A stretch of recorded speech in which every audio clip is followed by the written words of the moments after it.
The Seattle Mariners ended the first half winning 3 series in a row, including a huge series win against the Astros. They also hosted the All-Star game with 3 All-Stars and a Julio Rodriguez home run derby thriller. But now, the Mariners are back in Seattle for the start of the second half, where they will host the Detroit Tigers. With a long homestand ahead of them, these will be critical opportunities to make a run for the playoffs. Mariners, Tigers, coming up next.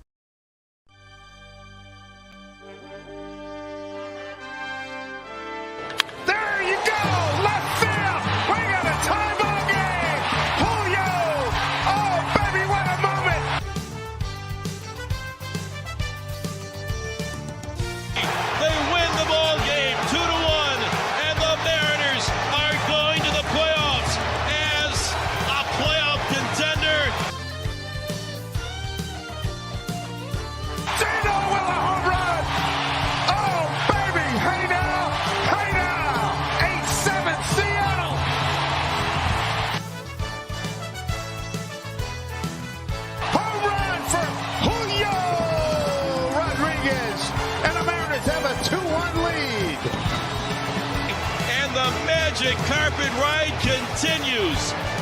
This ball club has been amazing all season long.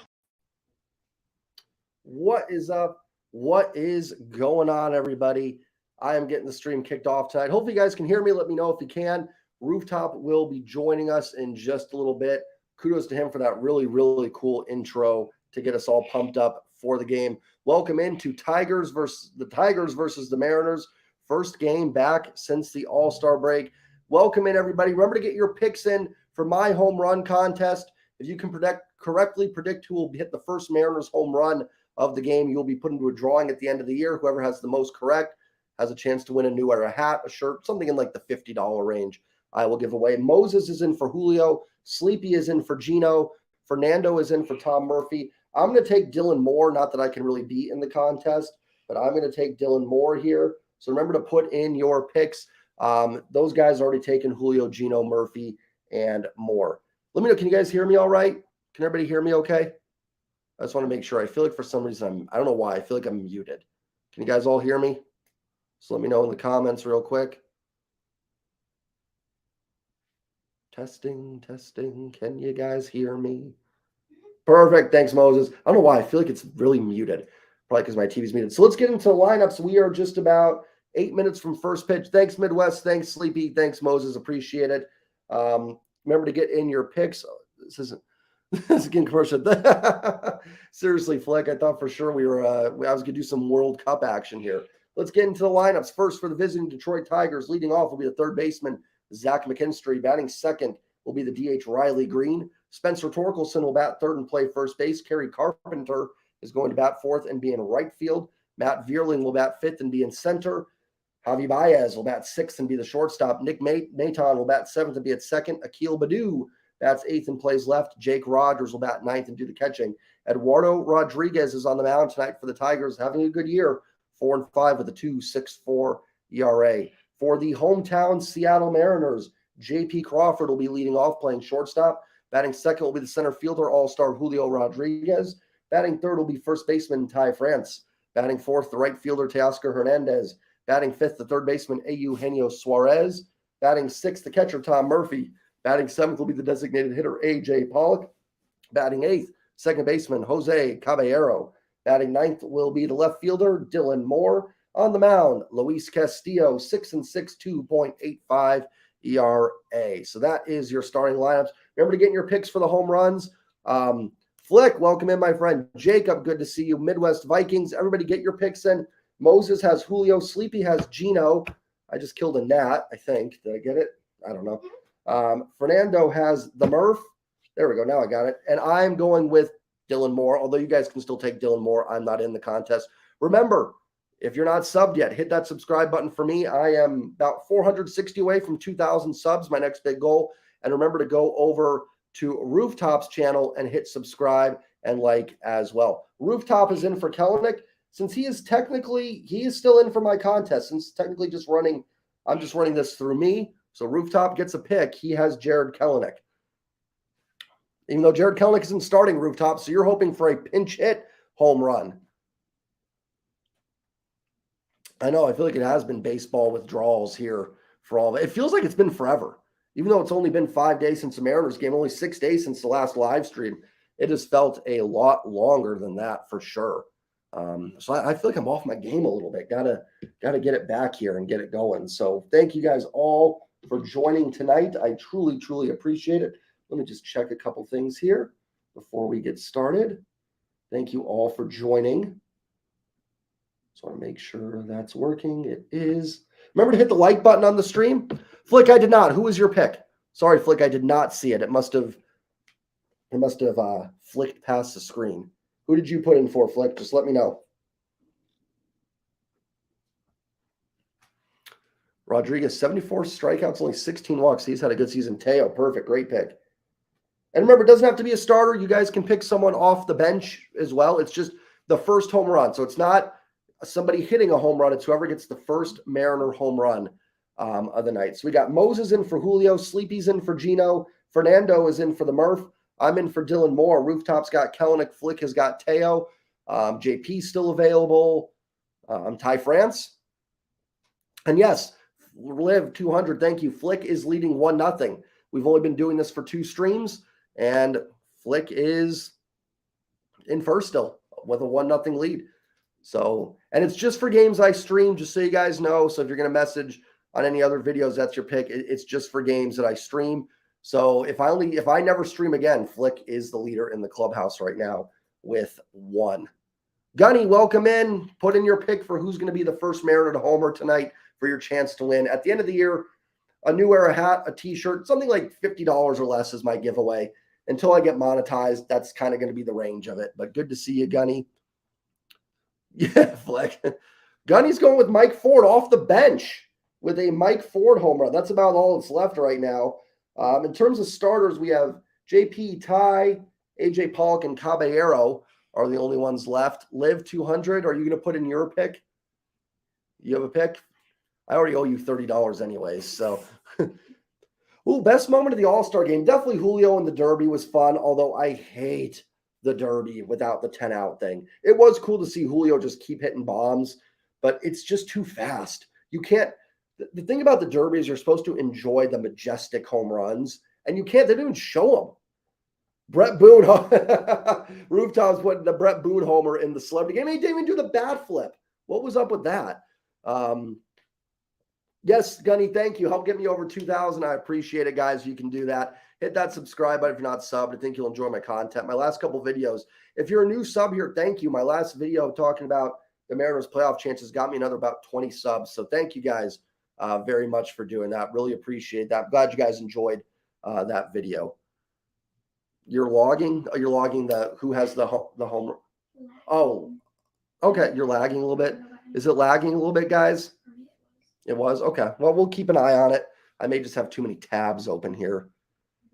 If you guys are, if it's lagging a little bit, just let me know, guys. I probably, like I said, just have a lot of tabs open here. Uh-oh. Now I'm switching tabs. I'm a mess. Sorry, guys. There we go. You're good. So, yeah, I just, thank you, Rooftop. Yeah, it's the Mrs. Trident that is having all these tabs open here. So the joys of sharing computers. But yeah, the All-Star game, to me, the Derby, it's ruined by having that 3-minute round. I get to make it faster, but you cannot enjoy the majestic home runs that these guys hit because they're just doing it so quickly. ESPN can't even tabulate how many home runs because they're like 3 or 4 homers behind. So I do not like the home run derby. I do not like the uniforms at the All-Star game. Let me reiterate. I think they look okay, but I prefer it when they wear their own uniforms during an All-Star game. It's just so much better when they actually wear their team uniforms. So that's where I stand on that. It looks like we're about ready for game time here. Hold on, guys. Give me 1 second. I'm just going to – oh, I can't – yeah, I can.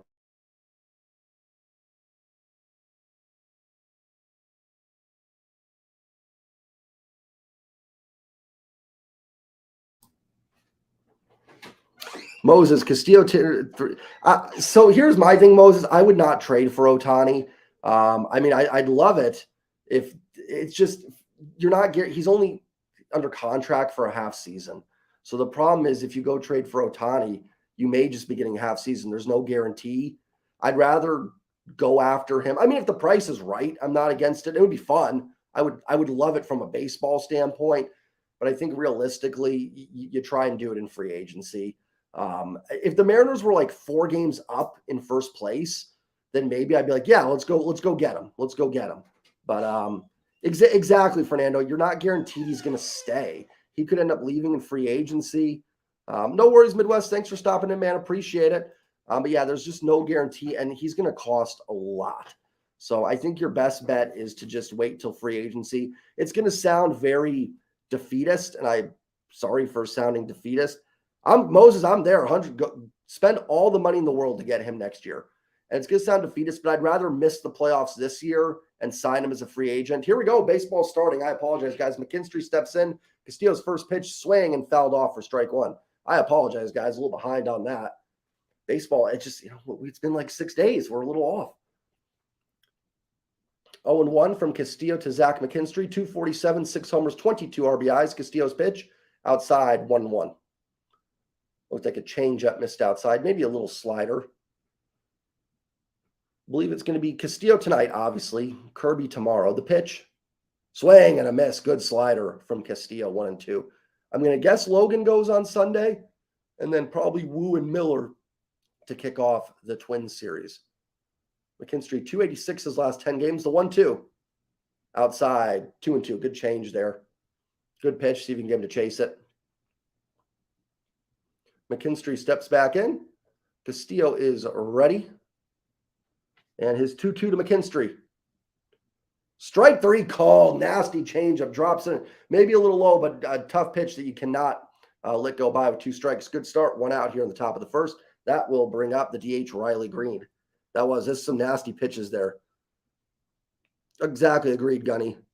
Yeah, Bryce should be back from the blister. Hopefully, I would think by the second game of the Twins series. I think they'll, and here's Green, up high ball 1. They'll probably put him 5th in the rotation coming out of the break just to keep him on the IL. So I don't have to make a roster move right away. Castillo's 1-0 to Riley Green. Swing and a miss, strike 1. Castillo's changeup looks really good here early. Green, 305, 6 homers, 19 RBIs. He's hit the Mariners well, if I'm not mistaken. Good player, 136 WRC plus. The pitch, swing and a miss, strike 2. Yeah, Castillo's changeup looks nasty here early. Hopefully the Manimals in the house at the game, I think. I know Char, one of my other subs, is at the game. Hope they're having a good time. The 1-2 from Castillo to Green. Fouls off a fastball. Tried to change that bat speed a little bit. Fouled it off, 1-2. Green much better against righties. 146 WRC plus, 98 versus lefties. Makes sense as a left-handed hitter. Green DHing tonight. Castillo's 1-2. Fly ball. Fairly deep center field. Julio's got it tracked right in front of the warning track. Right at the warning track. Makes the catch for out number 2. And say this, the ball looks like it might be carrying a little bit tonight, because I did not think Green got any of that, and that took off a little bit. Let me know what you guys think. Is it Miller on Sunday? Okay. Thanks, guys. Appreciate it. Thank you, guys. I tried not to look at the comments just because you guys might be ahead of me. So interesting, not Gilbert on Sunday. Maybe kind of saving Gilbert a little bit. Here's Torkelson. Inside ball 1. Oh, the 10, the Ks. I'll say 10's a good number. 10's like the always over-under for the Mariners hitters. Torkelson, 228, 12 homers, 45 RBIs. The pitch. Rooftop is here. That misses outside, 2-0. I figure I'll do the pitch. You can take offense because I think I didn't. Yeah, I'm taking offense for sure. I'm only 81 comments behind. You're good. 2-0 pitch. Line drive. Caballero goes back. Can't get to it. It'll be a little sinking base hit for Spencer Torkelson. 2 outs, 1 on. Nice effort there by Caballero.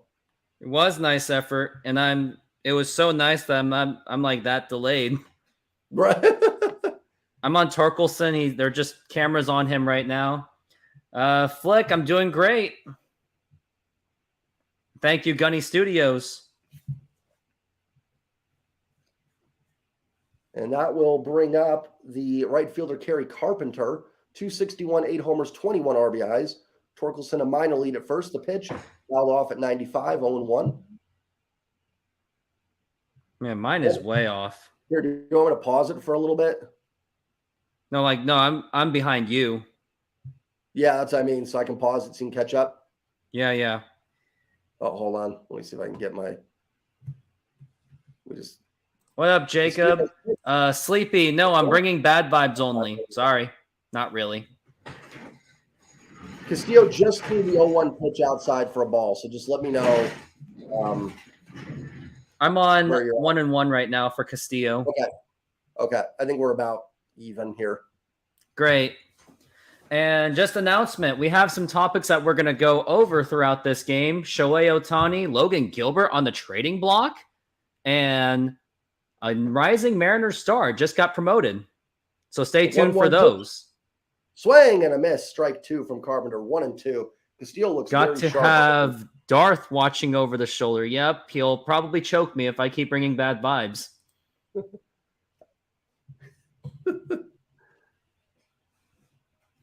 The 1-2 from Castillo to Carpenter. The pitch inside 2-2, just missed him. I think you're like half a second ahead of me now, but not a big deal. Not enough to worry about. There. Okay. Like you said the ooh right when it happened. We're probably actually on the same time. I just delayed reacting. Almost. Could be. The 2-2 from Castillo to Carpenter. The pitch outside 3-2. And all of a sudden, a very quick inning, and Castillo is approaching 20 pitches here. You would hate to see a walk here and just extend that. I'd like to see this inning end. 3-2 on Carpenter. Torkelson at first, 2 outs. No score here, top of the first. Castillo is ready. His 3-2. That ball's drilled deep to right field. Teo going back to the track. That's not a way to start the second half. Especially against the Detroit Tigers. What is going on? Kerry Carpenter. Castillo has been quite a bit home run prone, I must say. He has. And it's like first inning every time. Am I wrong on that? Like, it just feels like every first inning he's got to give up a home run. Carpenter makes it 2-0. I will say I don't know what you guys think. Rooftop, I know you just started watching. The ball looks like it's flying tonight. Green hit a fly out his first at bat that he barely got anything on it, I thought. It went to the warning track. So hopefully it's flying for the Mariners. It usually doesn't. Here is Matt Vierling takes a strike on the outside corner, 0-1. It's those uniforms. He's allowed 10 home runs in his last 7 starts, so even the numbers are backing it up. That's awful. Strike, foul ball, strike 2, 0-2. Well, let's hope he can settle in, keep him at 2, and hope the offense can get going. Tough task. Rodriguez has been good this year. Here's Castillo's 0-2 to Vierling. Fouled off and just not, and obviously early, I'm not jumping here, but just not putting guys away. Getting to 2 strikes. And he did early. The first McKinstry he put away and Green, he got him. But since then, he's just really struggled to finish guys off. It's kind of seemed to be a bugaboo for Castillo those last few starts, just finishing off hitters. The 0-2. It's why I didn't agree with the All-Star decision. I thought Kirby should have been the ambassador. Yeah. I think he was the better pitcher than Castillo. Yeah. Castillo just has the hot name. And if you look at the numbers for Castillo, they're really good. It's obviously he hasn't been terrible, but it's been carried by that April. And it's not so much like, I'll say it after the pitch here, the 0-2. Outside, 1-2. Like, his starts haven't been terrible, but it was a lot of 5 innings, 2 earned runs, and it's just they need 7 innings, 1 earned run. You know what I mean? Like, it just hasn't been that dominant. Here's the 1-2. Swing and a miss. Nasty slider there, or change, I'm not sure. Swing and a miss. The Tigers do get 2 on the Carpenter 2-run shot. Heading to the bottom first, it's Detroit 2. Mariners coming up.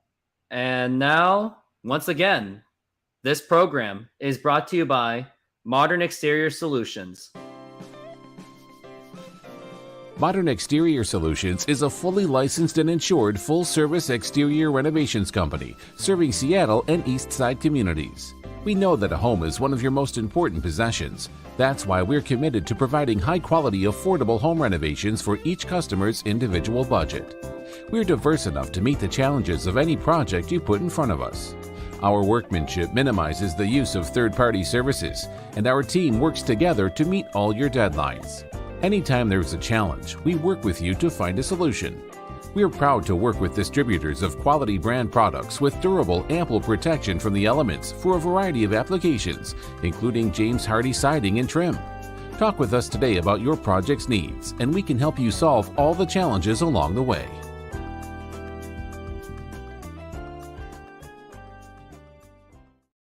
And once again, give this guy a call, 206-992-4465, 206-992-4465. Use that promo code Modern Rooftop to get 20% off of your first service. And as commercial break is going on, some of you may have seen some of my softball highlights this week, and much of you really did see it and must have enjoyed it. So I'm going to show some of my highlights from the softball game on my YouTube shorts. Here's one of them so far. It looks like they're about to be off of commercial break. Yep, that was me catching it. And now here is the starting lineup. Got J.P. Crawford, Julio Rodriguez, Ty France, Teoscar Hernandez, Good Vibes Only, Tom Murphy, A.J. Pollock, Jose Caballero, and Dylan Moore. Concerns I have about this lineup is I did not like that we don't have Jared Kelnick on the lineup today. Something must be up right now, especially against a lefty because he does well. And now here is the first pitch to JP, and he takes it for a strike. Christian Wild Boar, what is up, my friends? Good to see you guys. And Eduardo Rodriguez, he is waiting for it. And here is the 0-1 pitch, and he takes it for a ball, 1-1. JP Crawford batting .253, 8 home runs, and 33 RBIs. And here is the pitch. Here it is. And he takes it for a ball, 2-1. Does fight the count. And also, JP is 5 for 12 against Eduardo Rodriguez. So let's see if we can make something happen out of it. Here's the pitch and a fly ball, and that is popped up, and that is more than absolutely playable. And he makes the catch. And that is already 1 down for the Mariners. And yeah, Wild Boar, Rodriguez has been pretty good this year. I was surprised looking at his numbers. Manimal, welcome in. Your Tigers up 2-0, my friend. Yeah, looks like we got a little bit of a fight going on here. And also, just want to let you guys know, I am 21 subscribers away from 600. So hit that subscribe button. Get me to 600 by the end of this night. Now, here's Julio Rodriguez, 249, and he takes it for a strike. He did put on a show on that home run derby with 41 home runs. But as Jay tried and I agree, they need to change that format back to 10 outs because I don't think anyone likes it. Here is the 0-1, and that is a fly ball to deep center field. It's still going. Is it going? And he's going to jump, and he makes the catch. He robs a home run, and how lucky could that be? And Julio, he is really shaking that off with laughter. Julio, I would not be doing that. No, not in a critical time right now. That's the second time we've been seeing a robbed home run. I was about to burst in excitement for it. How come everything everybody else hits, every other team hits, carries out? The Mariners crush it to dead center. If that's any other, that was absolutely a home run. Kingdom, that's gone. Here's Ty France, and that is a ball. Takes it for a ball. And after this commercial break, we're gonna have a quick talk on the Shohei Ohtani situation. Christian, got you. Here is Ty France, and that is a fly ball to right field, and this will do it. He makes the catch, and the inning is over. No runs, no hits. Seemed like it was just a really quick one.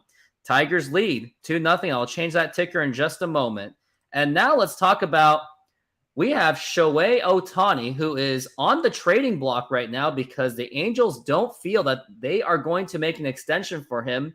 So now they are listening to offers right now, including the fact that the Angels, they were off to a great start and then all of a sudden just started falling apart.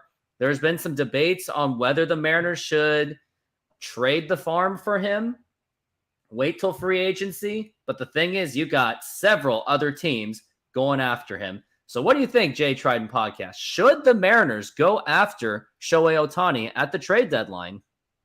I'm going to say no. I just think it's too risky to give up too much talent, and then you're not guaranteed to re-sign him. Now, maybe he falls in love. Maybe it does help. Maybe he falls in love with Seattle and he wants to re-sign. but maybe he doesn't. I will say this: if the Mariners are like 5 games up in the division or something, I would say, maybe, because it might put you over the top to win a World Series.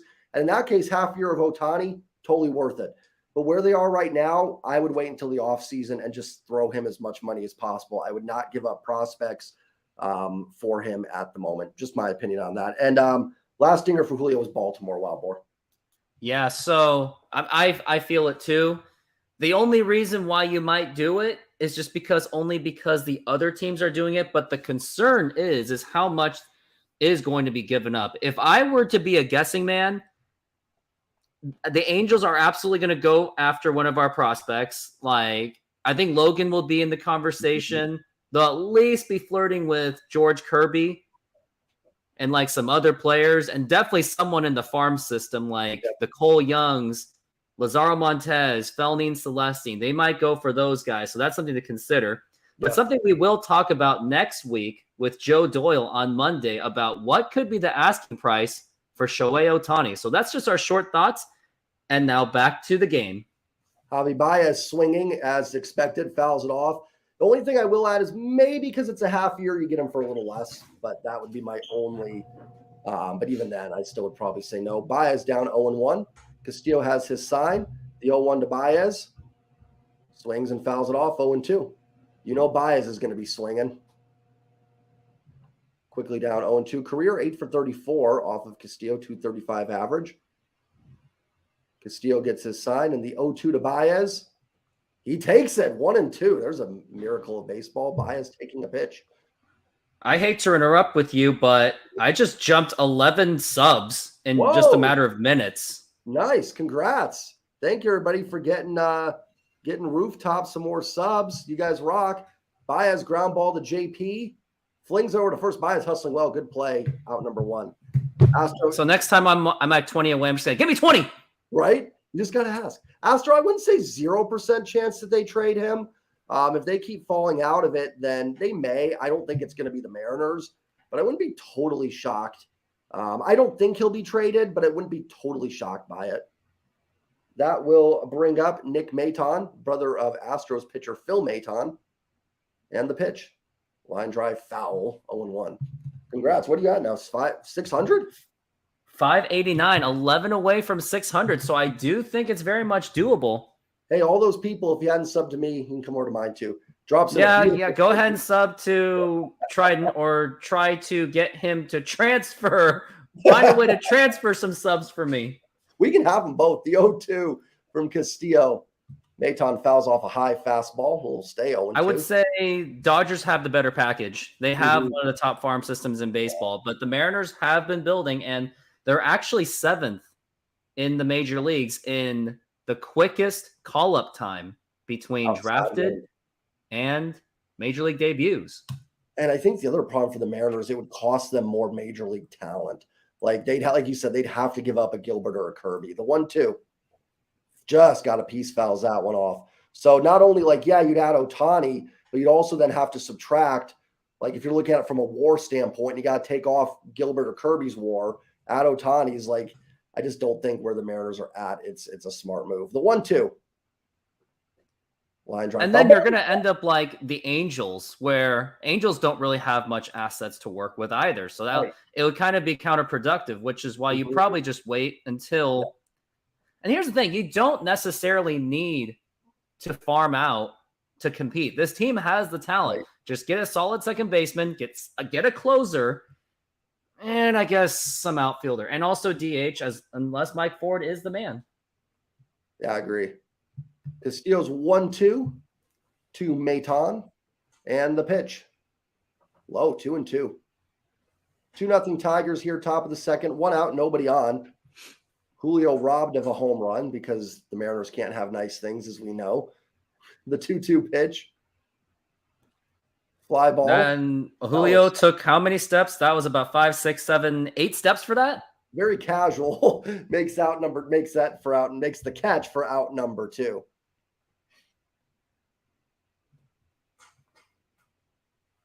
Yep, and looks like they're doing some aloha celebration. Hawaii, I guess. Who do you think is going to sign? I think the Dodgers, huh? The Dodgers. Could be. I mean, Dodgers, they sign free agents like no other. Here is Akil Baddoo. And Animal says it wasn't Rob. Tigers are just too. But here's the sell for Shohei Ohtani on why I think the Mariners have the advantage. No income tax and no jock taxes. That's what California pays. Californian athletes have to pay not only an income tax, but a jock tax, athletes tax. Yeah, and fun fact, Washington State, some representative in Washington tried to get that passed.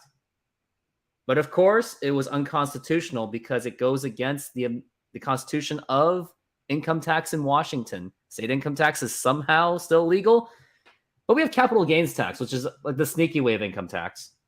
3-0 pitch from Castillo to Baddoo in there for a strike, 3-1. Yeah, I think Seattle's going to go in for Ohtani. I do. That's why some are saying that they were basically punting that offseason, which I still and here's the play to Caballero, backhanded play. He's got it. He got him out. What a play. Great play by Jose Caballero right there to end the inning against a fast runner and Akil Baddoo. We'll head to the bottom of the second. Tigers 2, Mariners nothing. And now we are going into the next topic, and we won't be taking any comments at the moment, but there are rumors saying that Logan Gilbert could possibly be in the conversation to be on the trading block with the St. Louis Cardinals. I would wonder what that would get for the Seattle Mariners, but personally, I would not trade Logan Gilbert unless the return of investment from the Cardinals is someone that can contribute to the offense immediately. I would not trade Logan Gilbert just to get, quote, prospects. So that's my thoughts on it. What are your thoughts on it, Mr. J Trident Podcast?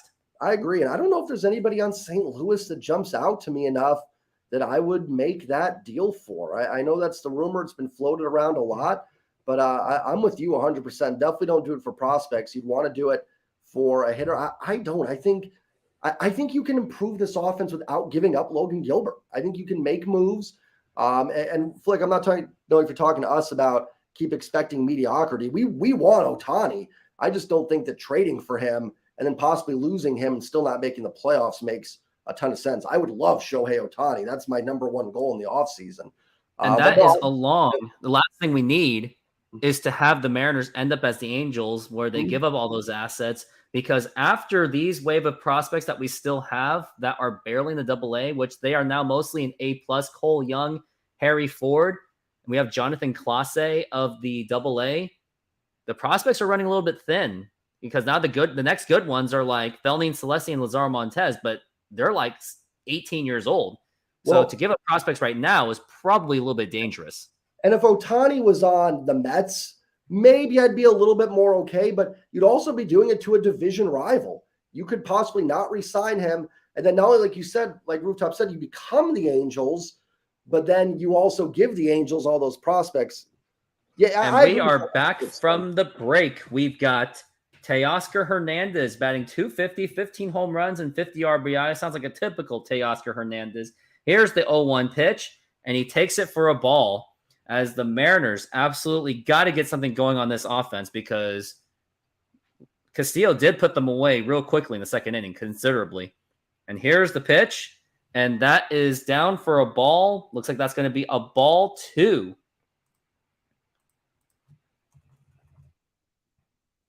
And Teoscar, he is waiting. Here is the pitch. And he takes it for a strike, and that's going to be a -1. -1 for the umpire, I must say. And here's Teoscar. He's waiting for a 2-2 and a swing and a foul ball. And he is fighting off of this one. And also, once again, thank you for being so kind to give me those subscribers, as I have already surpassed the June amount. I only got like 30. Now I'm like, I lost count. That's good. Here is the 2-2 pitch to Teoscar and the fly ball, foul ball, actually. Mariners offense this season, 102 home runs, 16th in the major leagues. And they are 8th in 2-out RBI. So this offense isn't as bad as people are making them out to be, like the media does. Here's the pitch. And that is strike 3 called, and that's going to be a -2 on the umpire. That should have been a walk for Teoscar Hernandez. You know what? That one's, but I think at 2 strikes he got. I mean, it's a ball and it's a -2, but It does cross the plate a little bit. I mean, I think at 2 strikes, you got to swing at that. But it's a ball, but I don't have a huge problem with that call. All right, here is good vibes only Suarez. Here is the pitch, and that is a ball for Eugenio Suarez. Suarez, who did get a little bit hotter with the home runs as of late, but he's got to start picking it up again. Rodriguez, only 16 pitches, very efficient. And did that hit him, or was that a foul ball? Looks like that was just a foul ball. Gunny Studios, thank you very much for the sub. I am now only 8 subscribers away from the magic number of 600. So please get me to the 600 by the end so I can focus on 700 by the end of July. Here's Eugenio Suarez. He is still waiting. 2 home runs in the last road trip. Here's the 1-1. And a swing and a miss, strike 2. And that couldn't look any more predictable. And the Mariners are rocking in those Trident uniforms, which I don't like personally. But here's Suarez. Here's the 1-2. 1 for 7. And here's the pitch. And that is strike 3 called. Another strikeout on Eugenio Suarez. That's not good vibes only, I tell you that. But now he's struck out and lived 2,000. Thank you very much. I love the encouragement. But yes, 600 by the end of the night would make my night for sure if the Mariners do lose this game. Here's Tom Murphy. He's batting .278 with 5 home runs. He has really just picked it up. And ball 1. Joey, where is the torn shirt? I don't know. Oh, I missed. That's true. The Mariners were like 3-0 last time I've worn Hawaiian shirts, and I'm out of the Hawaiian shirt. Get the Hawaiian shirt. That's tomorrow thing. Ball 2, 2-0. And this is the only hitter who has probably been ahead of the count this game, other than Teoscar. Tom Murphy, 406 in the last 10. And here's the pitch. Swing and a miss. And that was a meatball pitch right there. 93, right down the middle. You'd think that's a meatball right there. Tom Murphy working on a 2-1. Cole Young was given the news, going to high A. And foul ball for Tom Murphy. This has been a pretty disappointing game for the Mariners so far. 595, only 5 away. If you can get me 5 by the end of this inning, I will do 5 push-ups. Here is Tom Murphy, 2-2, and a swing and a fly ball. They are running. Is it going to have the room? And he's got it. I thought the center fielder was catching. I thought he was looking up, and that is already the end of the inning. Hey, if I have 600 by the end, okay, only 4.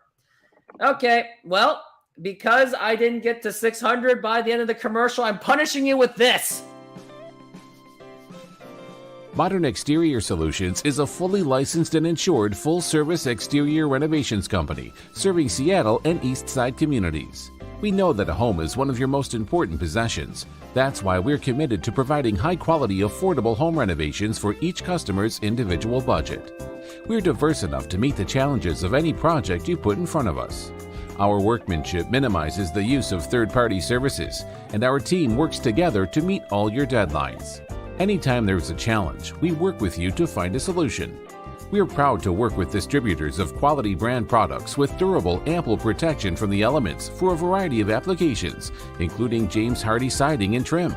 Talk with us today about your project's needs, and we can help you solve all the challenges along the way.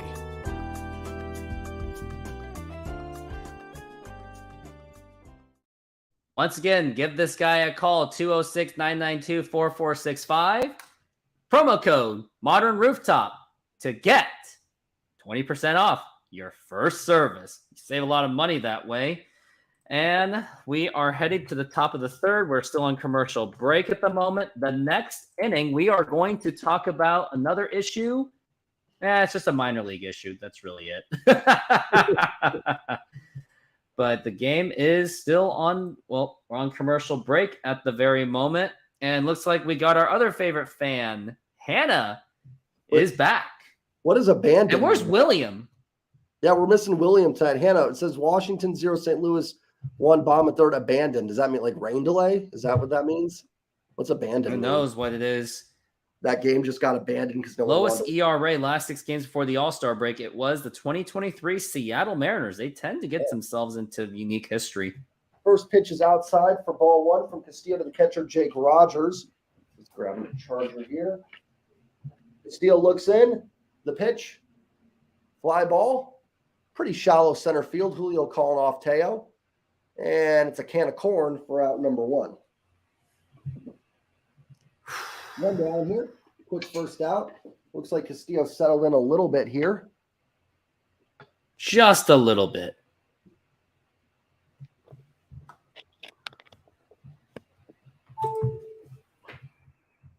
You have an iPhone. What's that? You have an iPhone. No, it's a Mac computer. Oh, it's a Mac computer. Yeah, that's not a Samsung phone. The first pitch to McKinstry's outside for ball 1, 1-0. Castillo looks in and the pitch. Swing and a miss. There's that nasty changeup. 1-1.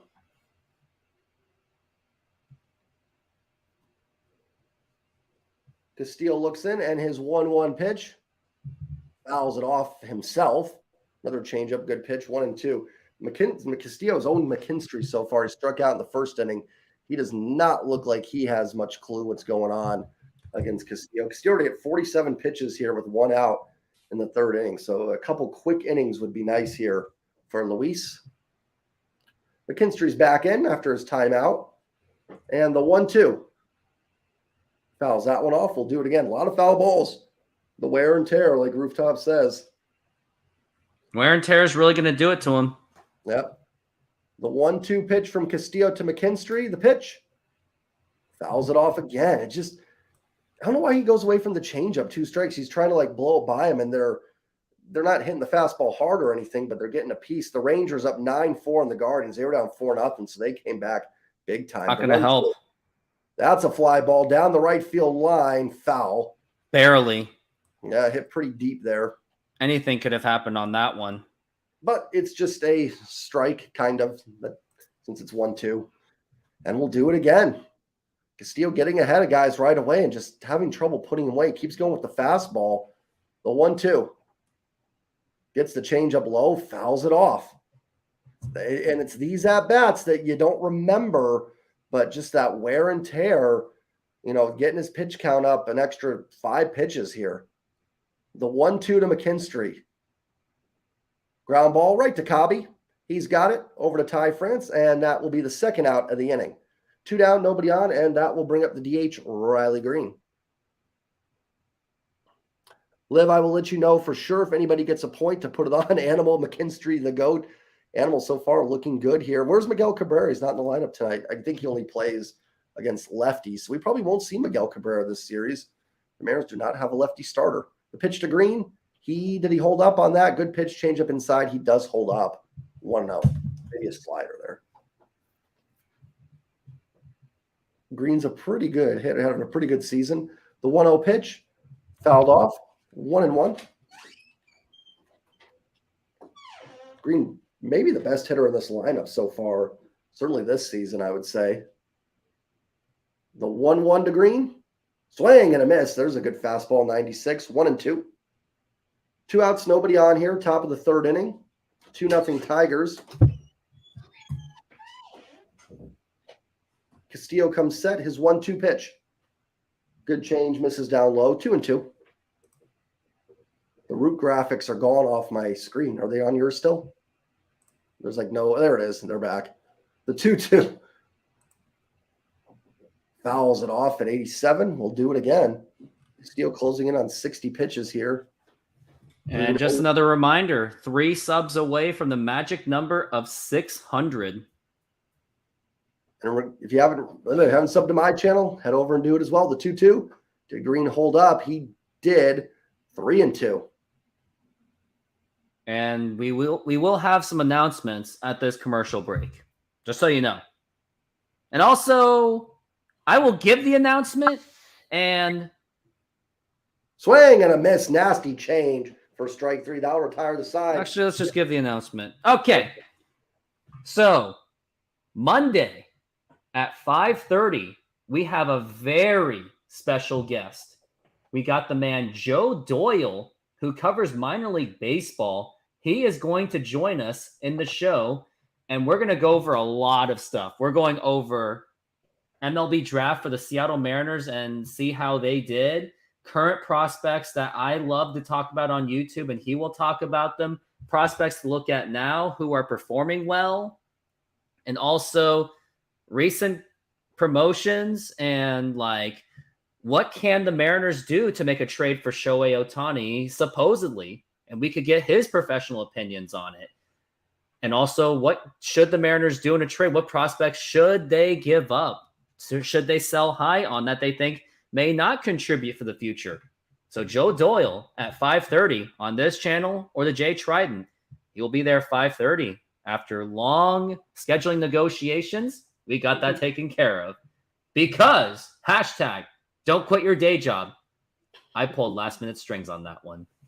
So, other news was Cole Young of Modesto recently got promoted to Everett A+ ball to join forces with Tyler Locklear and Harry Ford. I'm looking to go to the game on Sunday. It's a pretty good chance I'm going to go, so I'm going to go check out some Cole Young baseball. So we'll be looking forward to that. And also, I'm going to show a video of myself doing this. I was so proud of myself because although it was embarrassing at the moment, it was entertaining for the people to watch it on YouTube. It's a bad flip. Yeah, I popped out. I was out. Oh, and looks like we are back from the break. We got AJ Pollock. Really should be Jared Kelenic. And here is the pitch. Takes it for a strike. I told you this was a bad idea, Scott Service. Bad idea. Pollock's going to double now just because of that. Yeah, I hope so. I hope he heard me. Reverse jinx psychology. Here's the pitch. And that is a ball. 13 people in the chat live 2,000. And now I'm at 602. Oh, my God.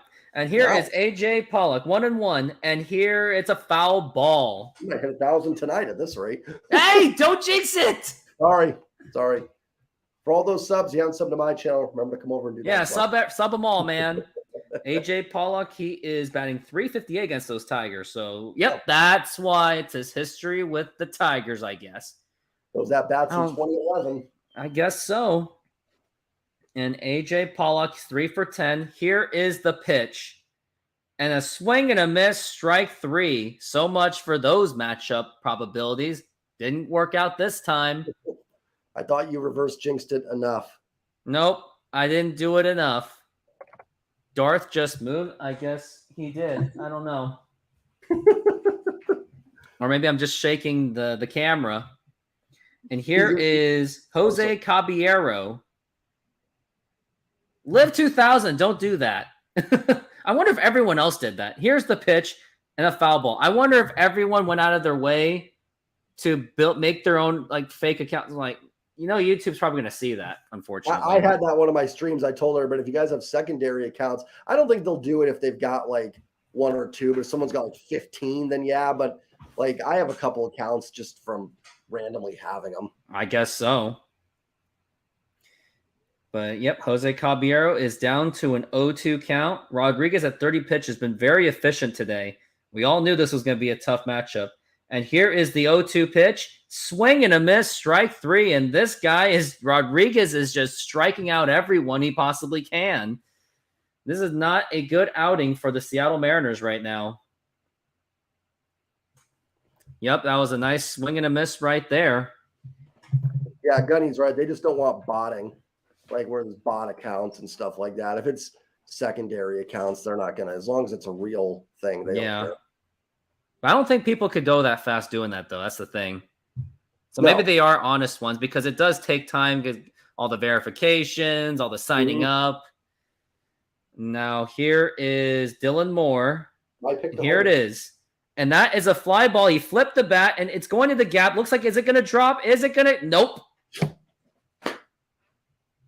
This team's just not allowed to get hits. They every 400-foot fly ball. They haven't even gotten a hit so far. No, because every 400-foot fly ball the Mariners hit is caught. Every other team hits 5-footers, and they get infield hits off of them.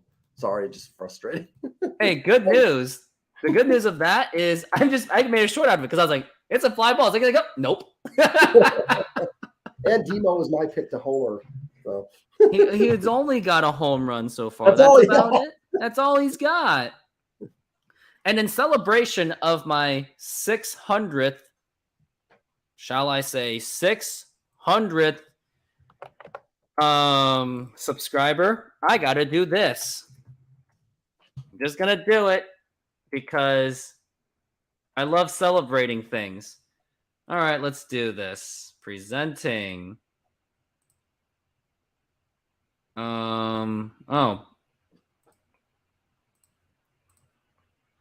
Okay, there we go.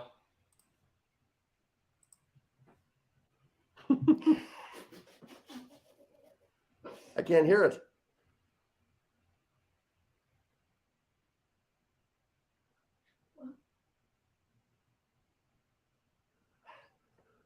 Now I gotta pause that really fast before they flag me for copywriting.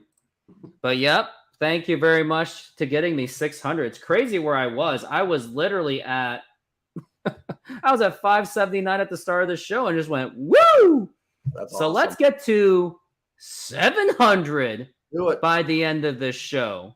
If you are new here, sub to Rooftops channel, sub to my channel. Get me 700. Well. Just do it. Maybe I'll come up with something. You know what? You get me 700 today, you'll get 2 Mariners hats of your choice and 2 free tickets to that Felix game. So what are you waiting for? Hit that sub button if you want my giveaways, because I want to give those tickets away. I feel like you show us the low lights as much as possible. That's very true. First pitch is fouled off from Torkelson 0-1. Well, unfortunately, tonight, not much highlights to show so far. Just a couple deep flyouts. I will say Dylan Moore's batting average has been so bad that out might have raised it. The 0-1, Torkelson hits a fly ball, fairly deep right field. Teo going back to the track. He's got it for out number 1. Looks like the YouTube algorithm is already figuring it out that some of you guys are putting double accounts back below 600. Yeah, that happened to me last stream. I got like up to 1,500, then it went like down 8 subs after the game. So, but it's just, as long as it's, still some. Here is Gary Carpenter, the home run man. The first pitch. He was the home run man, very much so. Fouls it off 0-1. Castillo's definitely settled in here. Now it's time for the offense to finally get him some runs. 62 pitches through 3 1/3. Like to have a nice clean 1-2-3. The 0-1. Fouls it off quickly 0-2 here. 2-0 Tigers, top of the 4th. Game flying by. Not even an hour into it here, and we're almost in the bottom of the 4th. This game's going really fast. And Castillo at 63 pitches. There's no way he's even going to go beyond 6. He'll be lucky to go beyond 5. Yeah, I'd say right now, if he can finish this up quick, maybe 6. I've got a Detroit Tigers fan. Yep, I'm under 600. You don't have to remind me. I'm gonna miss strike 3. I always wait till I'm like 10 subs above my number, then I make like the videos. I guess so. Lesson learned. Because I did that before. I got to like 200 subs. I made a video, and I think people to troll me unsubbed, and I was like back down to 198. That ain't fun. And Seattle is hurting for closers. Yeah, we need closers. 1-0 pitch, or excuse me, that pitch is outside. 1-0 to Vierling. Definitely could use some bullpen help. Always. That's something you can always, I don't care how good your pen is, you can always add to it. That's outside. 2-0. The one good thing about those All-Star jerseys was it was a slight preview of Shohei Ohtani being on the Mariners with those colors. In the teal, that was the one thing. That pitch is in there. Nice pitch. 96 bomb zone, 2-1. Yeah, that was the only thing. I didn't mind the American League ones. It was just I like it better when they're in their own uniforms. The 2-1. Little dribbler fair in front of the mound. Murphy's got it up with it over to tie. Nice quick 1-2-3 inning for Luis Castillo. We had the bottom. Other than that first inning, Luis Castillo has been absolute lights out. And you should score 2. Like if he can end it giving up 2, that's the offense got to score 2 runs. It's going to be on the offense on this one. Absolutely. They should know that Luis Castillo does give up those home runs. He just does. And the offense has just got to step up, but it doesn't look like it's going to happen as the Mariners, as we all know, Tigers are in the middle. Rodriguez is in the middle of a perfect game right now. You heard it. Perfect game. Mariners equals hopelessly smelly trash team. I like this. GGK, whoever this is. I've called them worse. All right. Let's show another softball highlight of mine, I guess. If I even get to it.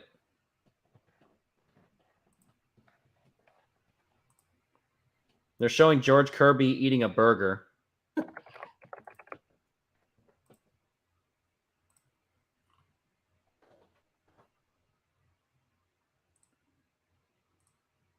All right, almost here, and here it is.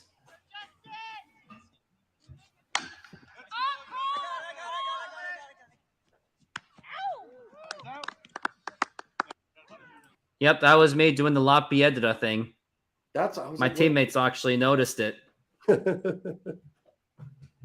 Looks like they're showing Mariners about what's your favorite burger? The big gut-wrenching questions. Animal, I'll take a Tigers jersey. Give me an old vintage nice Ty Cobb jersey if you want to get one for me. Or we can go what's a good Who's this guy? Who is throwing out the first pitch? Adamak? I never heard of. No, me either. 7th inning live. If they're down, I'll put on the Hawaiian shirt. How about a Bobby Higginson Tigers jersey? Anybody got How one about Damian Easley? Jose Lima. Oh, God, Lima time. It's Lima time. And then that one game where the Mariners blew them out like 16-something, and it became, it's Mariners time. I got to show that. I'm going to find that highlight in the next commercial. But here's J.P. Crawford down low for a ball. It is now an 0-1 count, or 1-1 count. My bad. J.P. Crawford, he is waiting. It's a .253 batting average. It is 8 home runs so far. And J.P. Crawford swings and a miss. And that will be a strike 2 for J.P. Crawford. J.P., he is waiting for it. And here is the pitch. And that is a ball. Ball 2. It was up high. But J.P. Crawford's really got to get something started because this is the first time the Mariners even got to the top of the lineup because right now they're pitching a perfect game right now. Here's the 2-2. And that is a ball. That easily could have been a -3 on that one, but it wasn't. The umpire was merciful about it. And here's Rodriguez. He's going after it. 3-2 pitch. Foul ball. Way to keep it alive. And hopefully the Mariners can really do keep this alive. Everybody in here, hit the like button. Don't forget to subscribe to both channels. Both of us, please. And here is the 3-2 pitch to J.P. Crawford. And that's another foul ball. Now you just got to keep putting that wear and tear. Just got to keep putting that pressure on the pitcher. And hopefully they will keep doing that. And here is Rodriguez. Here is the pitch. And that is a ground ball. And do I even have to say it? It is a ground out. And after this commercial, after this inning, I'm going to show the Jose Lima game where it was, it's Lima time. More like, it's Mariners time. And what a catch that was, unfortunately. Stealing a home run away. It just had to be. Here is Julio Rodriguez looking to get some revenge on them. And here is the pitch. Takes it for a ball. And Julio really has got to get something going because he's had a pretty disappointing first half so far. Luckily to make the All-Star game. Sideline report, no. Here, it's a ball. And they're not going to if they just stand pat. They got to make some kind of moves at the deadline because I don't like this whole punt for Shohei Ohtani or whatever it is. Here is Julio, the 2-0. Swing and a miss. He got fooled on that one. Probably should have taken that pitch. Yeah, Tigers at this rate are going to go for a no-hitter, if not the perfect game. Imagine if we witness a perfect game on this one. Could get a lot of viewers. Here is the 2-1 for Julio. Yeah, probably. And down low for a ball. 3-1 for Julio Rodriguez. 3-1. Here it is. The 3-1 pitch. And a line drive. And that's a base hit. And the perfect game is over. And Julio Rodriguez gets on base with a single. Well, there And goes the that chance. calls for a celebration. I'm just going to do this right now. They didn't even score, but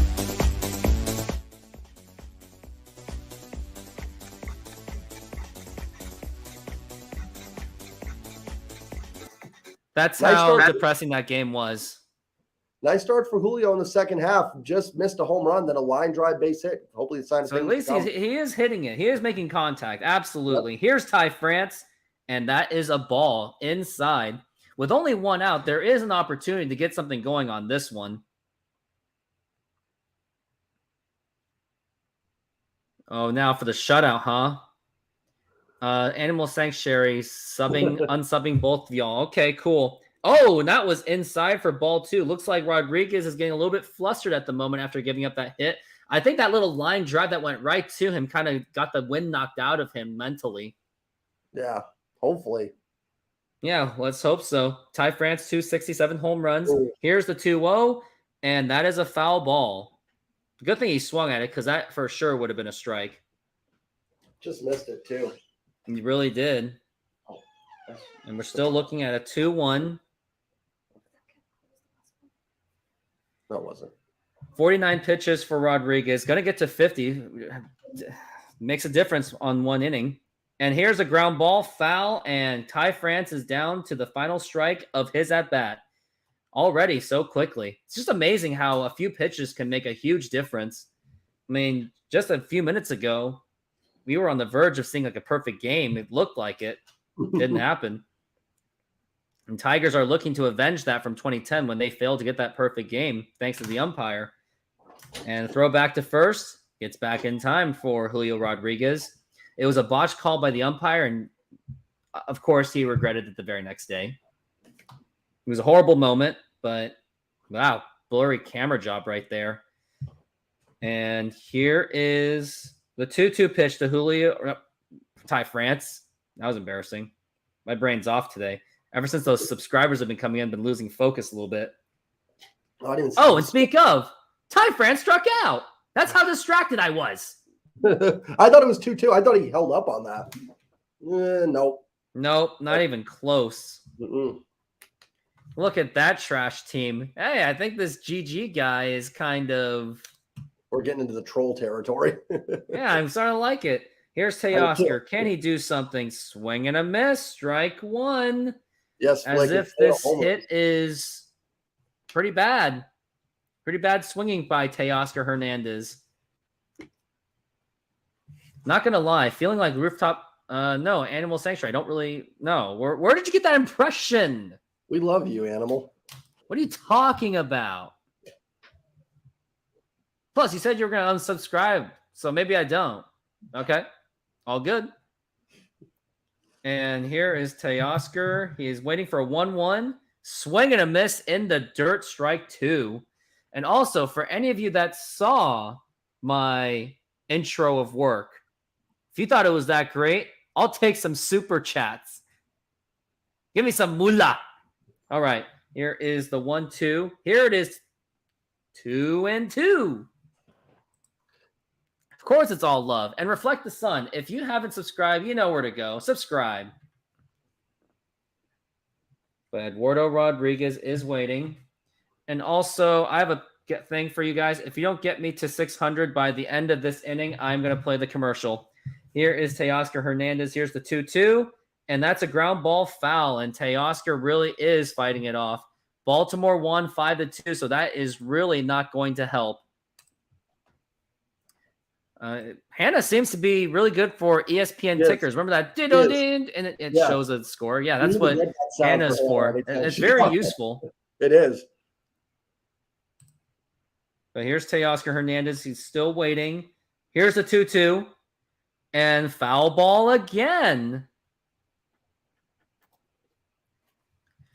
And 24 multi-hit games this season for Teoscar Hernandez. But he's really got to get a hit right now. A home run would really be nice for this team because they really got to get something going desperately. And here's Teoscar, 2-2. And that is strike 3 called, and that will retire the side. Wow. This is pathetic. And nope, no 600. that you guys ruined me. So because you didn't get me 600 to make up for it, you're getting this. Modern Exterior Solutions is a fully licensed and insured full-service exterior renovations company serving Seattle and East Side communities. We know that a home is one of your most important possessions. That's why we're committed to providing high-quality, affordable home renovations for each customer's individual budget. We're diverse enough to meet the challenges of any project you put in front of us. Our workmanship minimizes the use of third-party services, and our team works together to meet all your deadlines. Anytime there's a challenge, we work with you to find a solution.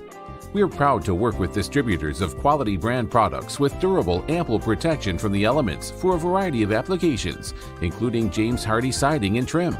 Talk with us today about your project's needs, and we can help you solve all the challenges along the way.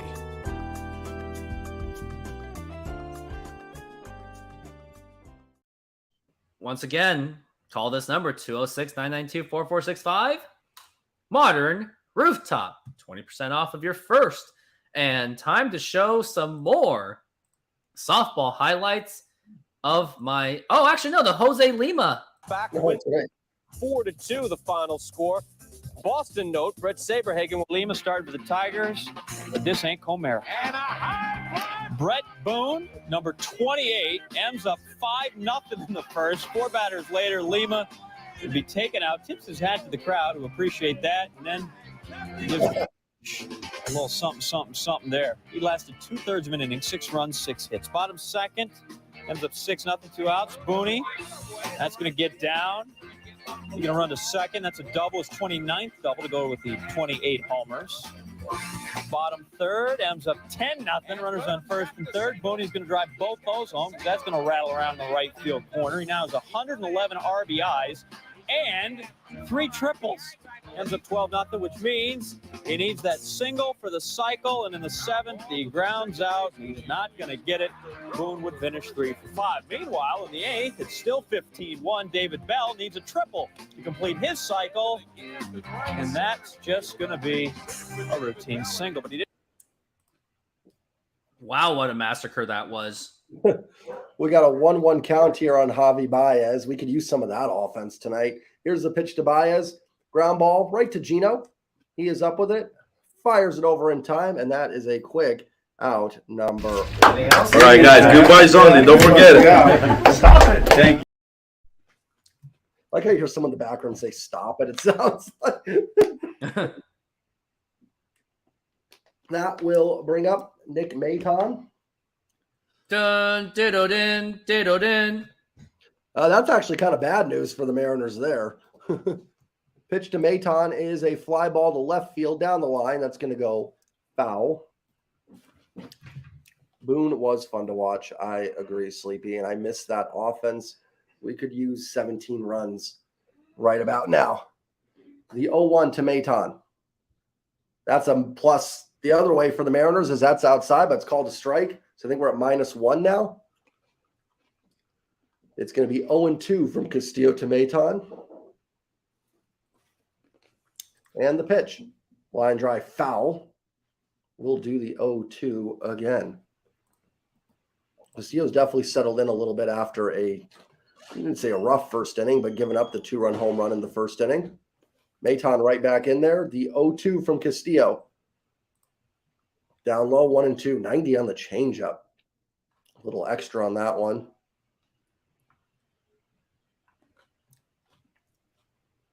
Castillo is ready. His 1-2. Fouled off again. And just like little things like this, it turns 7-inning start into a 6-inning start.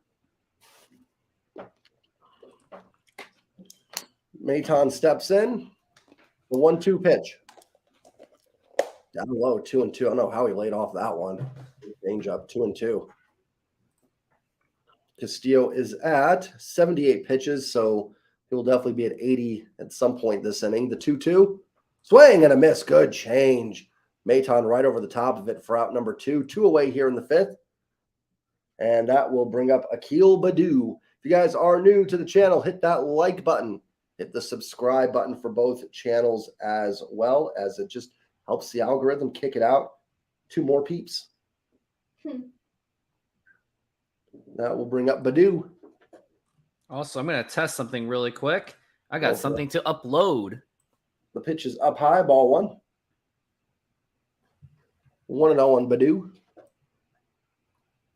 And thanks to Hannah, we have someone that does score updates for us. And I love that. There you go. 2-0 to Badu. You've got himself into a 3-0 count last time. Ended up grounding out. A nice play by Caballero.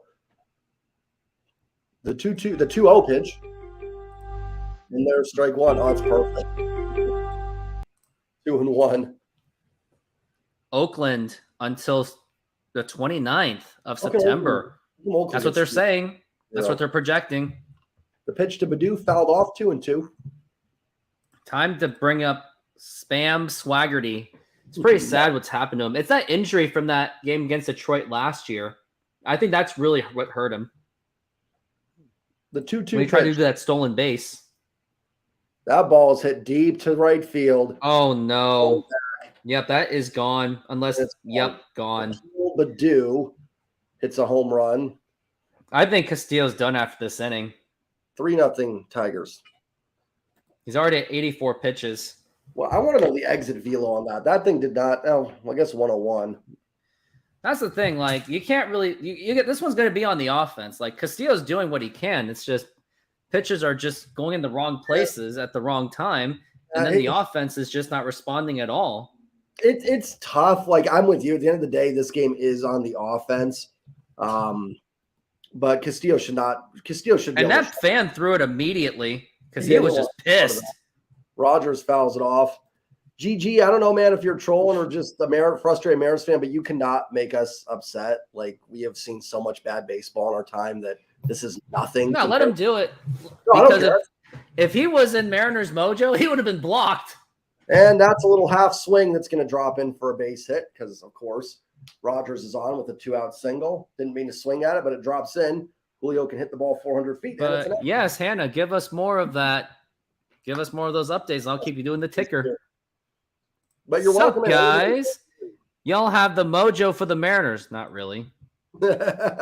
Castillo's fluke period was over. Well, yeah. Go Astros. Yep. Welcome in, G-Man. That's inside to McKinstry for ball 1. And here are my community guidelines. There is none. Yeah, I don't know. I just like you're just not going to get into our skin. We don't care. No, I like it. We need these kind of people. Yeah. Hey, like I said, I've called the Mariners much worse than that. Swing and a miss from McKinstry. Oh, what do you think I've called? What do you think I say on social media? I say pretty disgusting things. I've been much meaner to this ball club. The 1-1 pitch inside 2-1. Mariners going to need a bloop, bloop, and a blast to tie this thing up. I will say all the Astros fans I have engaged with have been very cool so far. So, yeah, at least the ones we get. Yeah, I've enjoyed their company. The 2-1 inside 3-1 again. 2 outs, nobody on. Home run. The base hit was certainly a bit of a bloop, but now 3-1. And Rooftop may be right. This might be it for Castillo. 5 innings because he's at 90 pitches now. Yeah, it's just not happening for him. No, he's not been super sharp. Not terrible, but this has kind of been. But this is where offense is not doing their thing. And there is a line drive. Julio's running, but he makes a catch. And that will retire. Come on, Julio. You can't be doing that. You can't be doing those little tricksy things. This has been the problem for Castillo. Like, this is why the ERA hasn't been terrible. Like, this isn't a bad start. But just like against Detroit, I'm not trying to hate on any team here, but you need 6-7 shutout innings. Yeah, the offense hasn't scored, and that's probably the primary reason. But we need Castillo to be better. He's got to, like last year, this would have been 7 shutout innings. That's what they need. 5-3, it's not good enough against a team that truthfully is just not very good. Here, I'll cheer you guys up with this. We Mariners need some of that.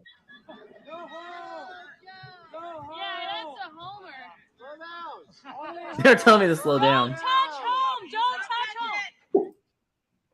Yep, that was my home run. And then I followed up with the pop out, flip the bat. I was like, "Yep, I'm out." Why are they saying don't touch home? What are they? Was that someone just Because in the rules, you can't touch home when you're running towards home because of safety. They don't want any collisions or any sliding. No, you're not even allowed to slide. If you slide, you're automatically I thought out. maybe someone like trolling, like, oh, forget to touch home. Yep. Oh, goes G-Man. You're my favorite Mariners content creator. And Trident, you there put the cherries on top. Appreciate it. I remember most of your fans OG-wise, I guess. Talking about the Astros. Yeah, all my original subs are Astros fans. So and the thing is, the only reason why these Tigers have runs, it's only because of home runs. But Castillo does give up quite a bit of home runs, which is very concerning. Yep. Yeah, sir. Giving up too many home runs and just it's kind of been a habit from this year. This has kind of been Castillo for the last month and a half. Is 5 innings, 3 earned run with 2 home runs and nothing else given up. And let's see if the offense can bounce back. And here we are back. We got Eduardo Rodriguez, only 1 hit so far, 6 strikeouts. He has just been absolutely dominant today. And here is the pitch to Suarez, and that is a ball. And we really thought he was going to call that a strike. We really did. And here is the pitch, and swing and a miss, could not get that curveball. And Castillo has 17 home runs. He is tied for 14th in the major leagues. And here's a Suarez 1-1 count. He'll take it for a ball, but he's really got to hit something. Got to get some bombs on here. We just can't take singles on this one. We really got to get some kind of spark going. And here's the 2-1 pitch, and that is a strike again. On the bright side, the Mariners are the Astros' daddy this year. Well, not really. Just regular season. Who cares? And here is the 2-2 pitch to Suarez. Down low for a ball. That is 3-2. Eduardo, 73-49 career record with a 4.04 ERA. And here is the 3-2 pitch to Suarez. And that is a foul ball.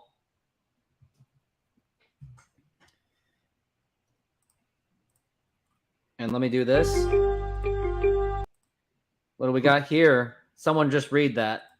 But that's where we are. Tight game. And here is the 3-2 to Suarez. And that is a ball 4. We really thought the umpire was going to call that one. All right, guys. Goodbyes only. Don't forget it. Stop it. Thank you. Now we got a man on first base. He may have not gotten the home run, didn't get the hit, but what did he do? He gets on base. That's how unenthusiastic we are about that. But here is Tom Murphy, the guy who got himself ripped for this season, and it's paying off so far, and it's down low for a ball. But yeah, Astros, I agree. They have hung in there with those injuries for sure. But yes, let's go, Ems. Let's make something happen. Start a rally. Here's Tom Murphy batting .276. Here's the 1-0. Swing and a miss. Strike 1. And looks like we got some more updates going on there. And that's not going to help either.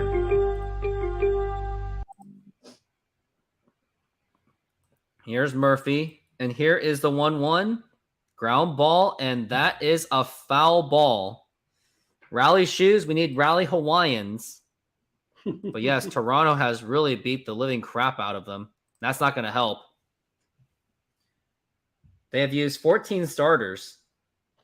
17 last season. Here's the 1-2 for Tom Murphy. And that goes down for a ball. And did that hit him? He did. And he will take one for the team. Pittsburgh loses again on Friday Night Baseball. Pittsburgh started out good, and they've dropped off. They have dropped off.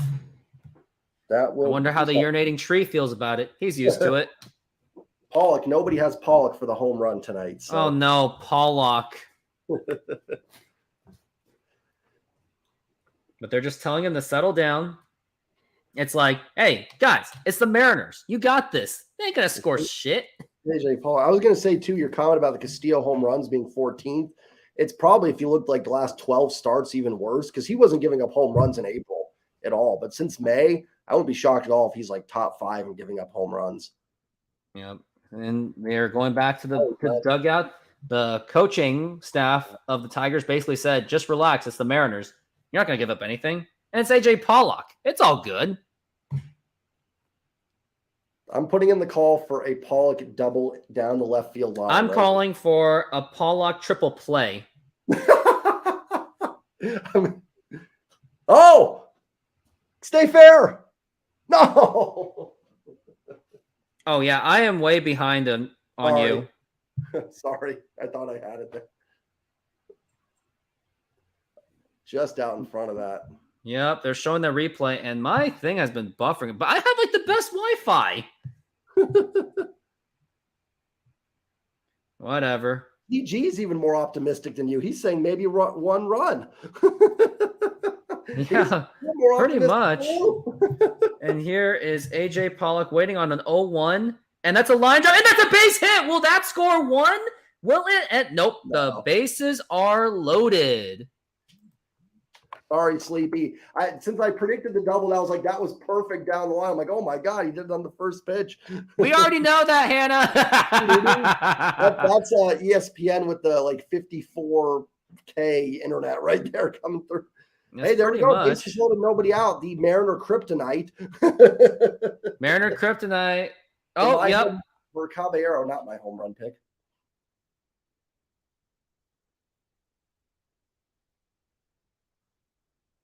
This one. Maybe you should be more quiet and not distract them. Just be very quiet, Mariner fans. I'm telling you. I'm warning you. But Rodriguez is getting a little bit uptight at the very moment. Just needs to, like... Hey, I'm just going to remind him. It's the Mariners. You ain't going to get any... You're not going to give up anything. It's the bases loaded, no outs. You know how this works. But Jose Caballero... batting .231 with 3 home runs and 20 RBIs. Can he get something out of us? Here it is. And that is a pop fly, and that's not going to get anything done. He is just waiting for it, just makes the catch. I'm pretty sure they call that an infield fly rule on that one. Reflection, that's the pitch comm. So where the catcher enters the pitch numbers, and it tells them in the ear things. That's the pitch comm there. Yeah, quick one out. Yep, pretty much. Homer, Dylan Moore. Let's see if we can get a Demo grand slam. Just like the one against Houston a long time ago. But Dylan Moore, here it is. And that is a fly ball to deep left field. Will that go? And that is going off the wall. That's going to cause some damage. Suarez is coming in. And here is the throw. No throw at all. And there are 2 runs in for the Seattle Mariners. Dylan Moore coming up with the bases loaded. 2 runs. How about that? Demo just missed a grand slam. He's hit the ball hard twice tonight. I thought that was going to be gone. It just wasn't high enough. Honestly, it just wasn't. Height on that. Oh, he missed it by 2 inches. Oh, if that happened, I would have screamed so loud that my parents downstairs would be like, "Hey, keep it down!" I would have. And here's Crawford takes it for a strike, and we have a brand new ball game. An advantage is no one's at first base, so there is no force for a double play possibility. But here's J.P. Crawford with the 0-1, and here it is. Takes it for a ball, and this game has just gotten much more intense. It really has. J.P. Crawford, though, is 0 for 2. And here's J.P., 1-1. He's got a nice beard going. And here is the pitch. And he takes it for a strike, and that I think that was his pitch. I think that was one of his hot zone. That one was a meatball, and it didn't even go. And Rodriguez is at 76 pitches. The Mariners are tiring him out this inning. But here is the 1-2 pitch on the way to JP, and that is a ball. We thought he was going to put him at a -3 on that one. But JP, with runners in scoring position, he does pretty well with his OPS. And here is the 2-2 pitch on the way. And that is a ground ball. And that will that score a run? What? Will it? No. No. Why do you not come home on Because that? Pollock is at third. This is why you put in Jared Kelnick. Well, Kelnick might not. Yeah. No, I think he would have. Yeah, I think you're right. So? Why didn't Paul? Oh, because he went.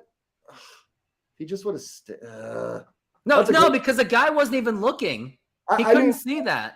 I will say that's a great play by Maton too. I mean, that got to give credit there. You got to give credit, but Pollock really should have ran on that one. But here's Julio. Can he do some damage? In the comments. Hits the dirt for ball one. And I'm just feeling it. I feel like it's just so close. I know. There's a guy at second and third. There's no force, especially when there was one out, but screwed it up. Here's the 1-0, and it's a foul ball. And let me say this. The anti-shift rule did not save J.P. Crawford on that one. No, true. Not at all. Julio batting .251, just got his batting average above .250. Astros name creators like Rooftop, and here is the 1-1. Hey, G-Man, if you give me some Houston Astros ideas, like some nostalgic videos, and maybe I'll dedicate it to it just for you. Here is the 2-1, and it's ball 3. No, I'm not going to take a walk. We need to get a hit out of this because bases loaded means you're creating forces. You've got a man in the bullpen. But Julio's got a 3-1 count. It's Rodriguez versus Rodriguez. Here it is. And that is ball 4. Take your base. No, I'm not excited enough to even ask you the questions. Nope. Well, I mean, I'm with you. That seemed like a pitch round, but nothing Julio can do there. That pitch was so far. Nothing he can do. I hear you. Like, I'd almost rather have the second and third with Julio. I will say it's nice start for Julio. Just missed a home run, ringing base hit, and a walk. So nice start for Julio for the second half. Yeah, absolutely. And here is Ty France. Can he get something done? With the bases loaded? Here's the pitch, and that is a foul ball. And I really thought that was going to be playable. Just by the angle of that camera made me very nervous. If you look at, I think, WPA by hitters, Ty's been one of the worst clutch hitters actually in baseball. Yeah, that's why he's not a 3 hitter. Put him at 5 or 6. Rooftop overly underrated. Thank you. And a foul ball, strike 2, and the Mariners are down to that final strike. These two Astro fans love me that much. It's because of that Yordan video I made. And the bases are loaded. Pollock at third, Moore at second, Rodriguez at first. And here is the 0-2, and that is ball 1. Take me out the ball game with the crowd. Buy me some peanuts and whatever. And here is the 1-2 pitch for Ty France. And here it is, ball 2. 2 balls away. I'm not going to tell you. Actually, I started watching your game 1 video. Oh, yeah, that's the one I really went off. Oh! Here's the... And it's strike 3 called, and obviously you're ahead of me. Sorry. No, Ty France, just shut up. Just accept it. You just suck in the clutch. Don't be baby at the umpire. There's no excuse on that. That's the one. Oh, and looks like did he get thrown out of the game? I don't blame him. Ty's right. That was inside. It's a terrible. No, no. You just accept that you're just not a clutch hitter. Don't be blaming problems. I'm okay with that if a 4-0 game in the 7th, but bases loaded. That's a game changer. No. Well, yeah, of course, but you already know that this umpire is not going to call it, so you really should have saw it coming. Oh, no, that's true. I mean, I don't disagree with that. Like, you probably should swing at that, but... No, it's not that he should have swung at that. Maybe Scott Service just shouldn't use him as a 3 guy. Use him as a 2 guy. Anyways, the inning is over, and Ty France, he really did get thrown out. Yep. Well, hey, Gunny, Mike Ford's going to come in, so your pick for a home run is now alive. So I was hoping Jared Kelnick. I will say this, and while I think that's a terrible call, but the issue for me in that inning, why did A.J. Pollock not score on that ground ball? Like he should have scored on that. So there's a lot of things that. Oh, yeah. There's just a lot of things that really could have happened. Like A.J. Pollock could have scored because the guy did not have a good angle to throw him out. No, he would have had to get – and Pollock was already halfway down. He just kept going. he wouldn't have been able to get up, and he would have to almost throw off his back foot. You probably get JP safe and Paul scoring there. But now it's the 3-2. So I'm looking at more of that than I agree. A silly umpire call. But hey, look on the bright side. Now that Ty France is out, that's one less clutch hitter to deal with, unfortunately. I agree. The bigger impact is Paul not scoring, but I think it's a bad. Kelenic going to play first forward to left field. Could you imagine Ford in left field? Ty in center. If the Mariners are out of it, I want to see a Ford, Ty, and who else could they put in the outfield there that would be hilarious to watch? I got a cool one, a video talking about the Astros and Phillies from 2005 to 2022. I don't really have a butterfly effect idea on that one. But an Altuve video, like a Ken Griffey Jr. video you made a few weeks ago. I made a Ken Griffey Jr. video. Here is Riley Green. The new pitcher is Gabe Spire. So Castillo is done after 5. He cannot get the W. Only a loss or a no decision. Spire's 0-1 pitch. Swing and a miss, strike 2. Spire's not pitched in a long time. Hey, can you pause for a few seconds? Yeah. Let me hold on. Let's move my mouse over here. All right, I've got like they're showing Spire. They're showing this. He's about ready to throw an 0-2 pitch. So just let me know when you're good. Yep, he struck out. Dylan Moore is at first base. Jared Kelenic's left field. Yes. Am I good? Yeah, you're great. You've been great. Okay, Spire's 0-2 to Green.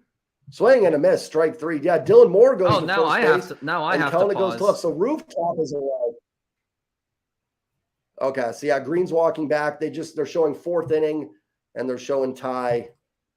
Oh, Josh, that timeline video. So here's the thing. Hold on. So yeah, here's the thing. I actually I'm actually releasing that video in October because I just don't think the algorithm was there. But I would, maybe like a timeline video for the Astros rebuild to the World Series, to like 2011 to 2017, maybe something like that. And Jared Kelenic makes the catch. Oh yeah, you're ahead of me by a good like 2 seconds. You can pause for 2 seconds probably. Kelenic just tossed got it. Okay. They're showing Kelenic. He's kind of walking around. 2 down. Still on Kelenic. Dylan Moore. Still on Kelenic. There's D Moore. Okay, where I think we're caught up. And it's 3-2, just FYI for the ticker. Mm-hmm. I know the Mariners scoring shocks us, but that will bring up Kerry Carpenter, the difference maker right now. Get that home run. Baddoo would be the difference maker. That misses down low, 1-0. 3-2, top 6. Mariners with 2 runs at the bottom of the 5th, clawing back into it. The 1-0 from Spire to Carpenter. The pitch. Line drive, foul down the right field line, 1-1. Dylan Moore is at first base. Jared Kelenic in left. Ty France ejected on a missed call from the ump in the bottom of the 5th inning. Ty had enough. He threw his bat and gave the ump a couple choice words. Carpenter with the ground ball right to Caballero. A very nice quick 1-2-3 inning for Gabe Spire to get the offense back out there. We had the bottom of the 6th. It's the Tigers 3, the Mariners 2. Yep. And because I'm still under 600, this is your punishment. Modern Exterior Solutions is a fully licensed and insured full-service exterior renovations company serving Seattle and East Side communities. We know that a home is one of your most important possessions. That's why we're committed to providing high-quality, affordable home renovations for each customer's individual budget. We're diverse enough to meet the challenges of any project you put in front of us. Our workmanship minimizes the use of third-party services, and our team works together to meet all your deadlines. Anytime there's a challenge, we work with you to find a solution. We're proud to work with distributors of quality brand products with durable, ample protection from the elements for a variety of applications, including James Hardie siding and trim. Talk with us today about your project's needs, and we can help you solve all the challenges along the way.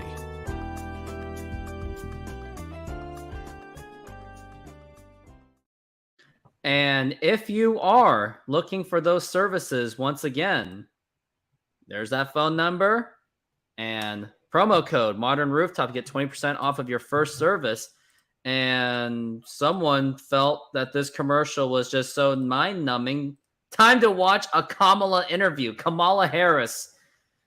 Yeah, I wish you just didn't. I got to find a way to get it out of my head. Nope, it's still in my brain. She does laugh funny and cringingly, though. Yes, very much so. Speaking of I'm cringe, taking a wicked Yankee right now. Hey, you know what? G-Man and Josh, you know what? Maybe I'll make timeline videos for your Astros and like the Yankees. Just for the sake of the algorithm. But now they're showing Angie Mentic, Rainier Playfield. Why are they showing a bunch of Seattle trash parks? Yeah, you heard that. Where's Blowers? Anybody any update? I thought he was supposed to be back after the All-Star break. I think he's still sick. Yeah, Here's the thing about Seattle. Does anyone notice that they only cleaned up the city just to stage for the All? Oh, now it's back to business as usual. Yeah. 2010-14 was a major suck, but the seeds of a good team. I mean, here's the thing. Like, as much as people say the Astros cheated, you can't take away the fact of how they rebuilt their team. Like, they rebuilt a really good team.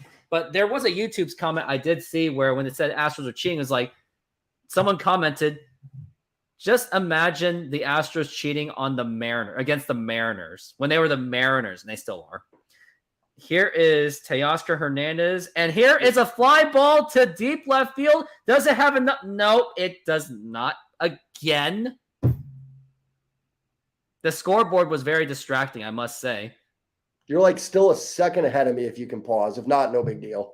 But you're like 2 seconds ahead of me. I did. Okay. There we go.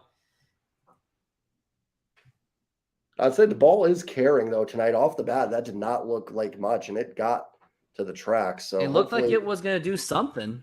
Yeah. Just that swinging motion. But now we're still, and Suarez just watches one go for a strike. Chaz is a punk. Yup. Chaz, Chop, whatever you want to call it. Here is Eugenio Suarez. He looks like he gains weight. Here it is. And a foul ball. G-Man, Rooftop. That's not torture. Watching Mariners Mojo is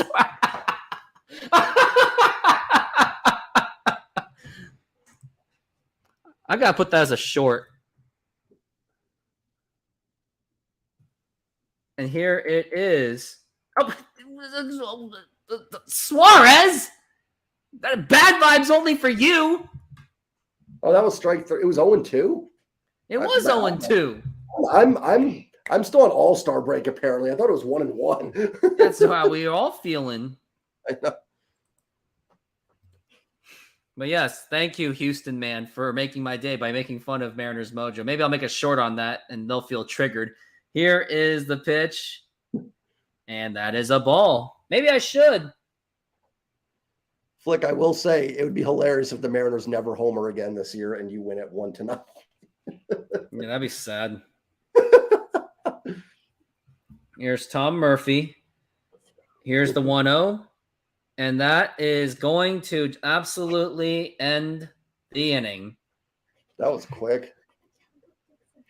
And I hope Spire still pitches because he didn't really pitch that much at all. But they're going to do it. He's going to keep shuffling his bullpen. The next thing you know, oh, great. A short like the 50 shit. Yep, you did see that one. Long story.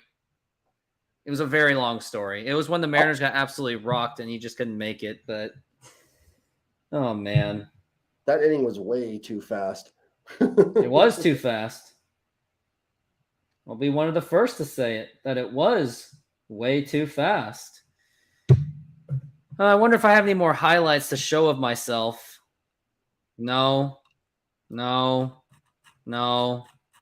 No. No. No.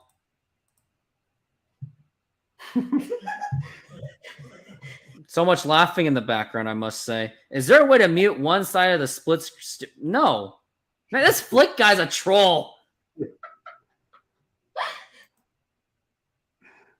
I really do think some of these people are doing double accounts. Why? What do you got now? right at 600, but I'm not doing the Barry Bonds thing right now. Don't do it. Don't do it. Get to like I'll- 610.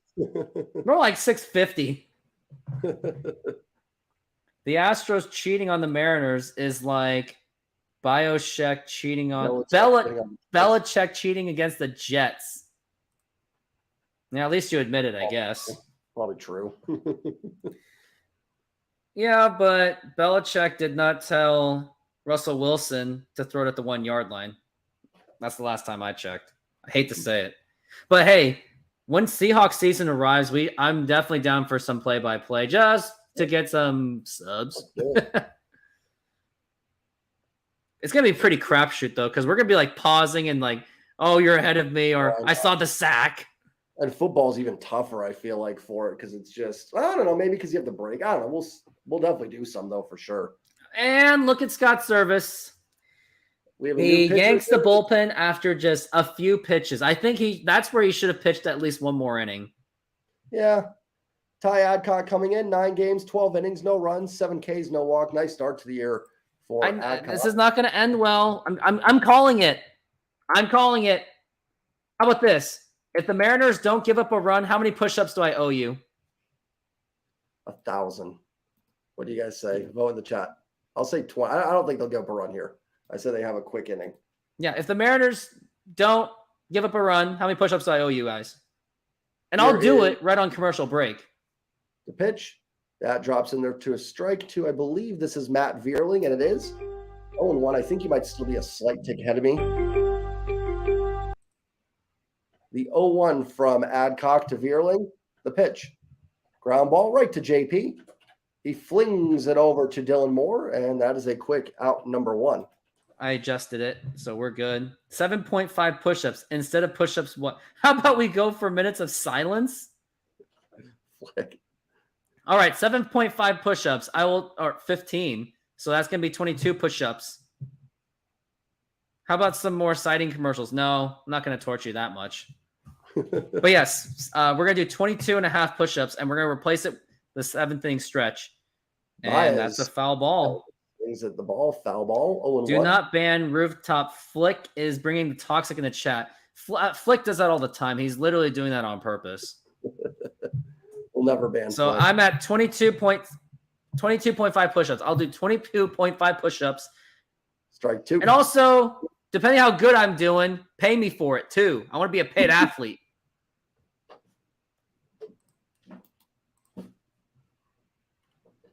The 0-2 pitch from Adcock to Baez is on the way. Up high, 1-2.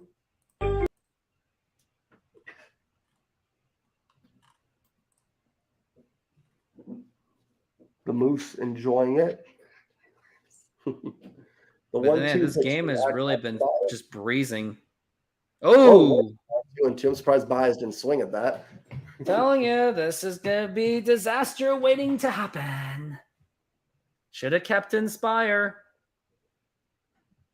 The 2-2 pitch from Adcock to Baez. The pitch, ground ball, slowly hit to JP, flings over to first, and oh no, it gets away from Dylan Moore. What did I tell you? Should have kept Should have kept Inspire. Weak broken back ground ball. That's on Demo. Ricky Henderson has an opinion on Ricky Henderson. Without the Vegas move. That sounds about right. Broken bat. JP. I don't know if that was on JP or Demo here. I think Demo should have had that. Maybe Ty France should have stayed in the game. Maybe he kept his mouth shut. He would have gotten that.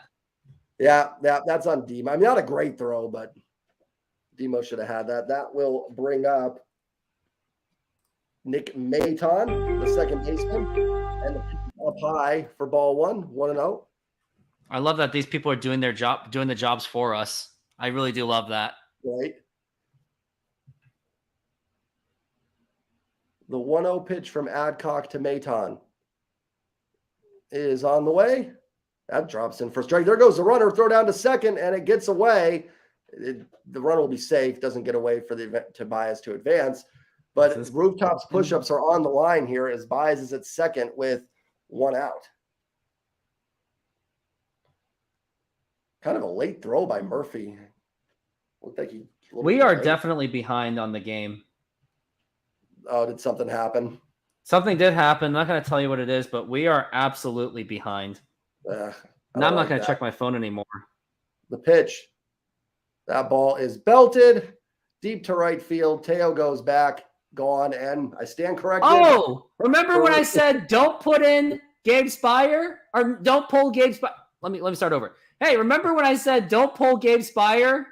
Yeah, you see my point? I told you so.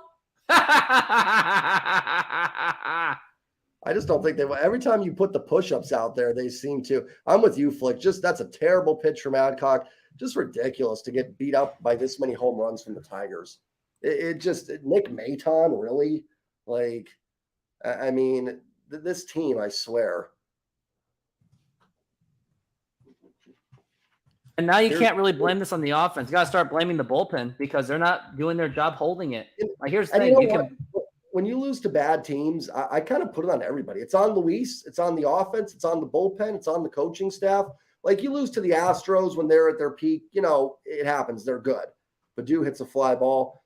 The tie, still 2 games left in the series after this, but need to beat them.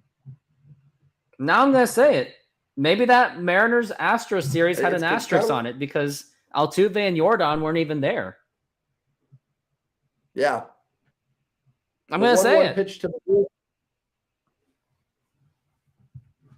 So I put this right now. This falls on Wesley. What's up, my friend? Good to see you in here. Yeah, Sleepy, the long ball.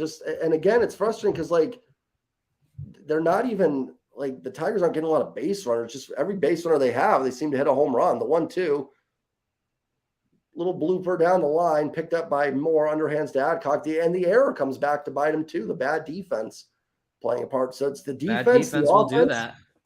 Bad defense, bad throwing. Yeah, Rodriguez has been good this year. Reflect the sun. It's not so much it's just the totality of it. They should not be giving up 5 runs to the Tigers. They had a chance. They should have had 3. They should have scored an extra run. This is just right now this loss on everybody. It really is. Here's Rogers. Ground ball foul. And now you get to hear me sing the terrible 7th inning stretch.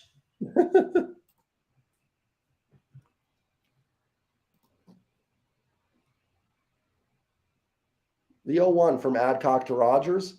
Swinging a miss 0-2. And here's the thing with Rodriguez. I'm not asking a rooftop simulator. I'm not asking him to score 8 runs today, but they had that chance, 2nd and 3rd, 1 out. Now, for whatever reason, Pollock, JP, whoever tie we want to blame on it, they needed to score another run there, and they couldn't do it. So I don't think they should have pounded Rodriguez or anything. He's been good, but they've let opportunities go by, and then for some reason they just can't keep the ball in the yard as a pitching staff. The 0-2. First runs Adcock's been giving up all year. Swing and a miss. Gets them there. They'll retire the side. We don't get any rooftop push-ups. 5-2 Tigers heading to the bottom of the 7th. But you get my terrible – it's time to sing. 3, 2, 1. Take me out to the ball game. Take me out to the crowd. Buy me some peanuts and Cracker Jacks. I don't care if I ever get back, so let's root for the Mariners. Yeah. If they don't win, it's a shame, especially to the Tigers.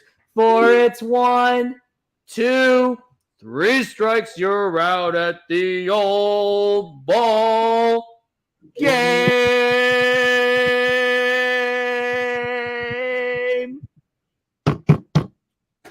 Beautiful. Louie.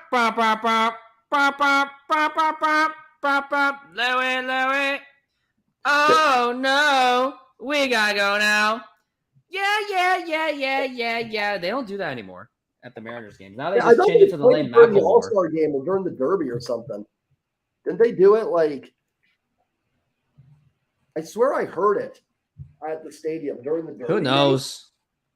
But they did the Mariners nostalgia.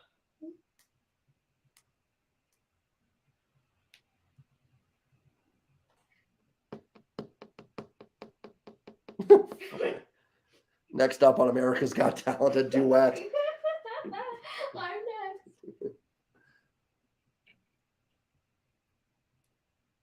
Wesley, I agree. It sucks because it hurts the lineup, but I get the frustration there. But that they should have had that. I still don't understand what Pollock was doing. No, it was just undisciplined playing of baseball, is easy to say the least.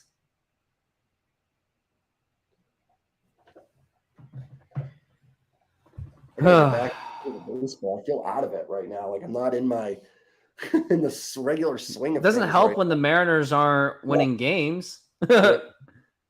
And we wasted it on Castillo, too. That's the worst part. Right? And the thing is, the starting rotation is actually better than it was when it started because we had Marco Gonzalez. Mm-hmm. And it looks like Detroit has another pitcher in the bullpen by the name of Holton. So we'll see if maybe the 1.89 ERA, you ain't going to get much out of him. And here's A.J. Pollock, the one who basically ruined this game. And he takes it for a strike. And once again, guys, I really do appreciate giving me the 600 subs. You guys did it so fast. Now let's get me to 700. That'll make me better. And then here is A.J. Pollock. He is with an 0-1 count. Here it is. Swing and a miss. Strike 2. Already down to the final strike. I mean, they should have put in Mike Ford a lot earlier. I mean, I could care less about the lefty-righty, whatever. Just like Billy Beane doesn't care about it. A.J. Pollock, 168, 5 home runs and 15 RBIs. He was supposedly the Carlos Santana replacement, and the Mariners actually paid more for A.J. Pollock than Carlos Santana. And here is the 0-2 pitch for Pollock, and he fouls it back. Thank you, Josh, for the congratulations. Now get your Houston fans to start giving me 700 and hopefully do 1,000 so I can be monetized. So I have to beg you guys for money like a hobo. Here is the 0-2 count, and here it is. And that is a fly ball, and that's going to be playable. Amazing how a crappy swing actually went to the warning track. Seriously. The ball is carrying tonight. I mean, I thought that Mariners really should be taking advantage of it. Like, of course, they're just going to blame it on the umpire, like the one with Ty France, but they're not taking advantage of this climate where the ball is carrying tonight. And I think it's because we're on thin air right now. So it's really easy for it to travel. I thought that was going to get out for a second. Yeah, I didn't even think so because of the swing, but it was pretty incredible how. And it's high for a ball. Caballero's not playing well. 0 for 2, the strikeout and the pop out. He's going to be, in the future, if it's all said and done, he's going to be more of a platoon player. So the Mariners should really find someone out there for second base. And here's the pitch, and that is a ball. And yes, this ball's really been carrying. Rooftop Mariner / Astro. That'd be the day. Best channel idea, I guess. Nap. I can't do it. Here is the 2-0 for Caballero, and here is a fly ball hooking foul. Why is he swinging at that pitch? I mean, that was a really bad swing too. Yeah, and you need base runners like 3-0. Boom. Yeah, for a guy like you, don't be hitting for home runs. Yeah, just do your job and just get on base that you usually do. Here is the 0-2 pitch to Cabby. Here it is. And that is a ball. Imagine that could have been ball 4. Yeah. And the umpire, he always seems to be tempted to call those. Oh, he looks like he's about to. Then he holds up. And here is the 3-1 count. And what a waste. Well, it was inside. Well, no, it was like, I think he was already going. It would have been a strike anyway. Flick. So basically just brushed it off. It is. It's like the Mariners can't hit anything out. Every fly ball the Tigers hits over the fence, and the Mariners are hitting these, and they just die at the warning track. Super frustrating. They all do, yeah. So many lost runs and opportunities. You don't like to see it. That it's 5-2 Detroit. Shouldn't be losing to a team like this at all. And here is the 3-2 pitch, and here it is. Swing and a miss, strike 3, and Caballero goes down on strikes. 2 outs already for the Mariners. With Mike Trout out, what do we think? Do we think Ohtani? I don't think he's going to be traded. I don't think they're going to do it. Could be, but I don't think it's too high of a price for anyone to go for, especially if there's no guarantees that he stays. And he seems to be pretty open to anything at this point. And here is Dylan Moore. Here's the pitch. And that's a ball. Usually that would have been a strike for this umpire on his standards, but I guess he was merciful on this one. Dylan Moore batting 9th in the order. Actually been one of the better guys. And here is the 1-0 pitch. Strike one. And yes, have a good night, Gunny. And thank you for the help of getting me to 600. Let's get to 700 by the end of July. Only 15 more days. 16. And here is the pitch. 1-1. I guess it's going to be my softball videos and these live shows are going to be the one that's going to get me to 700. Right. And here is the 2-1 for Dylan Moore. And here's a ground ball. Should be an easy play. The throw to first base. And in time, he did stay on the bag. He really did stay in the bag. And that's going to be out number 3. And I'm so depressed watching this. Oh, it looks like they're reviewing it. I guess his foot was off the bag, but yeah, that's going to be safe. Well, does he keep that back foot on it? It's about the maintaining control and stuff and the evidence. Flick, I don't blame you for that. But does it really matter? Hey, remember what? Oh, looks like the play is under review at the moment. Yeah, I think he is safe. Out by a mile. Is he Flick? Yeah, we all know what the popular opinions are going to be. They're going to say it was the umpire's fault. Bad strike zone. But how about A.J. Pollock not running on it and Mariners just coming up with bad pitches to give up those home runs? Maybe he does keep his foot. I don't know. That's going to be tough to overturn. It comes off at the end. It really is going to be tough to overturn. But we all know if right here. No, it was off, but it was off the bag. Yeah, I think he's safe. But let's see what the umpire says. I mean, it should be an easy overturn, you would think. And our viewership's going down because Mariners are losing. The Brian Wu game was torture. Doing that all by myself. Oh, that's the worst games to do. I mean, that's just like, because at least this is kind of close. I think he's safe. So that should be an infield hit. Nice game for Dylan Moore. He's probably the one guy I'll give a reprieve to. I guess it's already. The call stands. Oh, wow. That's interesting. I guess just not enough evidence that he could have had a cleat that touched. Now, which home run derby is better? The current model, the old model? Easily. Old. I hate watching like 20 balls all at once going outside, and they're throwing meatball pitches. There's like no challenge to it. That's the thing. Well, and it's also just like the point of the home run derby is to enjoy seeing these guys hit these majestic bombs. They don't even show the ball landing. They just show random stuff because the cameras can't keep up with it. And it's just a mess. You might as well just put a ticker at the bottom and just And I'm so disappointed on this in the home run derby and the inning that I got to do this. Modern Exterior Solutions is a fully licensed and insured full-service exterior renovations company serving Seattle and East Side communities.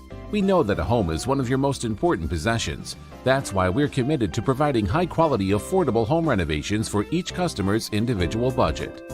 We're diverse enough to meet the challenges of any project you put in front of us. Our workmanship minimizes the use of third-party services, and our team works together to meet all your deadlines. Anytime there's a challenge, we work with you to find a solution.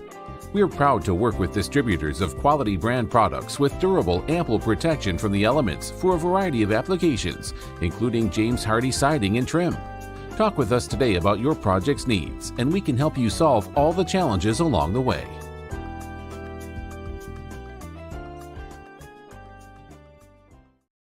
And once again, I'm so down. Yeah, call that number.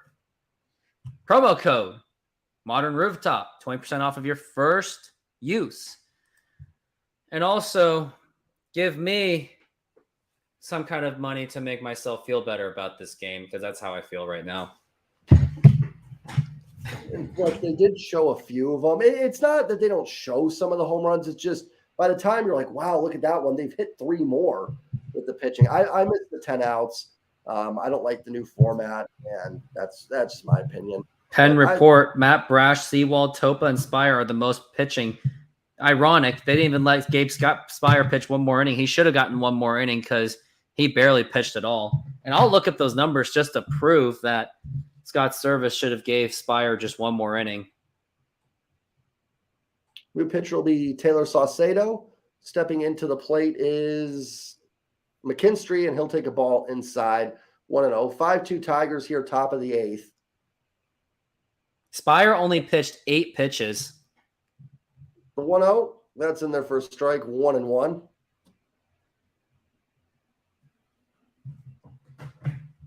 Top of the 8th, 5-2 Tigers. Mariners going to have to rally here in the 8th and 9th inning to get this done. That pitch is outside, 2-1.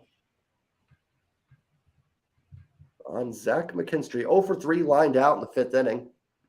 Saucedo's ready, his 2-1 pitch. And that just drops in there, 2-2. Good pitch. Timeout.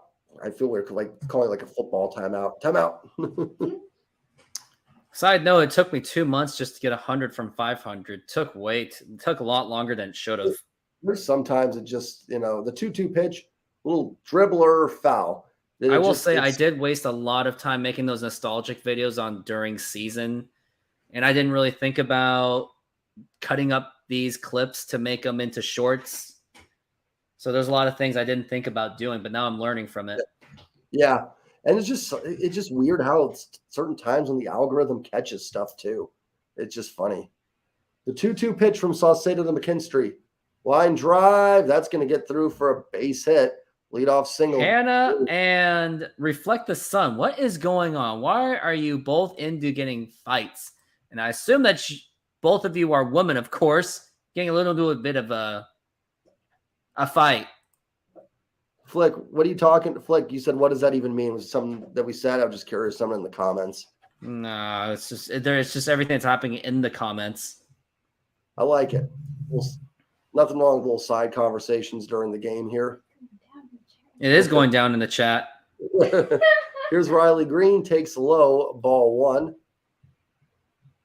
1-0. Runner at first, nobody out. Mariners have got to keep the Tigers at 5. They really got to do something. Yeah, that's the truth. The 1-0 pitch outside 2-0. They got to do a few things here, but the first. We have so many Houston fans on this one, on this channel. Houston fans in the chat. Good, awesome.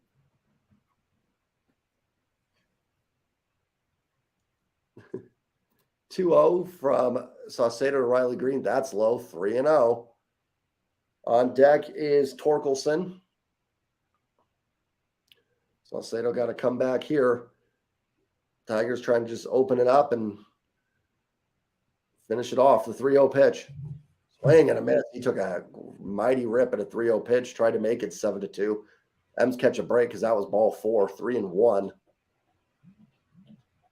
From Saucedo to Riley Green. Saucedo is ready. How I feel about this game. The 3-1 pitch. That drops in there. Good pitch for a strike at 93. 3-2.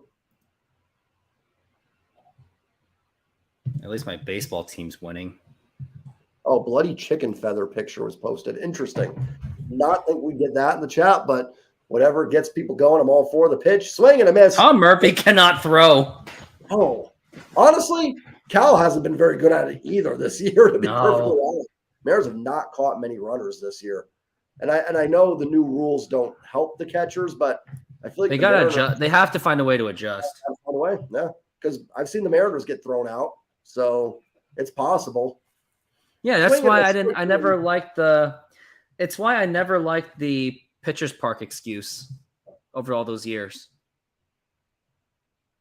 That misses down low, 1-0. Yeah, Hannah and Reflect the Sun are definitely having a pillow fight. Yes, I will hold you to that. The 1-0 pitch to Torkelson, swing and a miss. Good change, 1-1. Yep. I don't know what's going on in the chat. I'll let you guys decide that amongst yourself. Just remember to hit that like button and hit the subscribe button. The 1-1 pitch from Saucedo to Torkelson. Line drive off Saucedo right to Gino. Fires it over to first in time for the out. Oh my God. That was incredible. It went right off Taylor Saucedo, right to Gino. It went down to 585 in an instant. Yeah, that was bots or something. It was bots.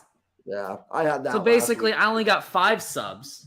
That's you know what? As long as you're more subs than when you started, I had that on a stream last week. I went to 1,500, then all of a sudden I was back down to 1,490.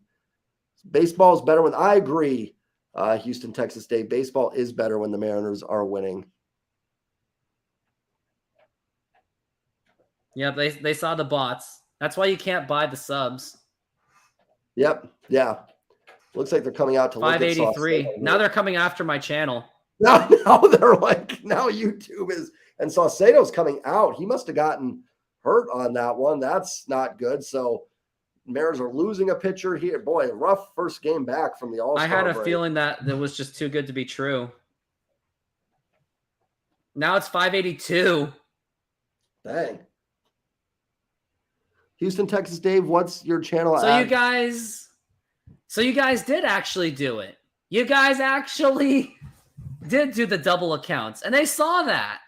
I don't know, because I don't think the double accounts get. But I don't know where how would the source come from?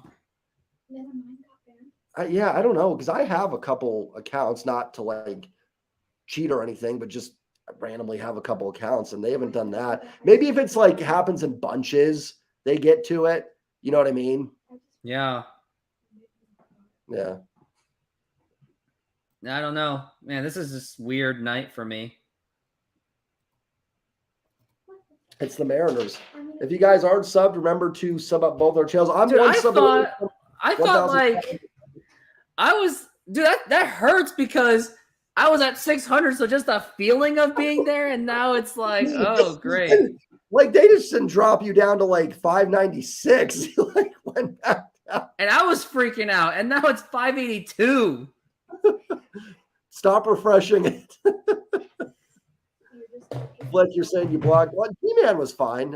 GG was the one that was kind of trolling, but I mean, G-Man was. The Mariners are trolling us with their bad performance. Like I said, listen, there's a Qualgreed, Drew Brantley. Welcome to the chat. Qualgreed, Ty France, average player. Yeah, I think it's a fair discussion to have that the Mariners could look to upgrade at first base. I don't think Ty is like the problem, but I do think it's a fair discussion to have, honestly, if Ty is like, I think Ty is a perfect like role player, but should not be like your main middle of the order hitter. That's kind of where I am on that. But I think it's a fair question to bring up, to talk about. I don't think it's crazy. There's a look at Detroit's homers, Seattle's flyouts. Has been some frustration. Added my sub to the rooftop Mariner section. Awesome. Yeah, James, just make sure you didn't do double accounts, and make sure that's your honest account too. James, you've been fooled this year by the Mariners. Do you mean Matt Festa coming in? You've been pretty busy on the defensive end. Yeah, there's been a lot going on here. Here is Matt Festa. We're rocking the high socks. Pitch one is outside. Well, you know, for football season, there will be opportunities like much bigger audience. Yep. Thursday night games, we could even just do a random Thursday game. Would be kind of fun. This is Zach Short. He takes strike one. He is pinch hitting here for. You could do the offense, and we can trade off. So there's still opportunities. Oh, yeah. The 1-1 pitch from Festa to Short, who is pinch hitting for Kerry Carpenter. The 1-1 pitch, way outside, 2-1. Be nice to see Festa get back to last year's form and help this team out.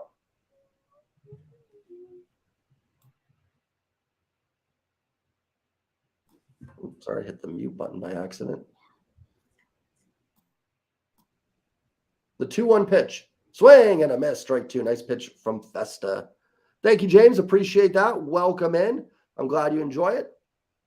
Hope you were subbed up. I believe you are. I think I remember you commenting on one of the videos. I'm getting some more subs. So yeah, I could use some more subs. Get me the 600 because that will make me feel a lot better. Head over to Rooftop. Give him a sub. And let's see if Festa can finish this off. That's outside. 3-2. But Mariners are playing very uninspiring baseball. I have to say that. Do you see this team in November? Not right now. No. 3-2 pitch. Outside ball 4. That's been Festus. Julio's Paul. only be getting paid $17 million per year. That sounds like a bargain because that contract is a bargain contract. Yeah, I don't think that's kicked in yet either. I don't know how that works. I'm not. It's not his contract is not fully guaranteed. I will say, if his agent was Scott Boras, he would have not allowed that contract. Flick, do you have a YouTube channel? I'll sub you up. I didn't know if you did. I'll give you a sub, Flick. Oh, I almost. Hold on. Yeah, Flick does. He does add a lot of conversation and drama. Flick, I'll find you on my other videos and I'll sub you up if you have an account. I'll be honest, I don't really pay attention sometimes if people have accounts. So if you do, just let me know.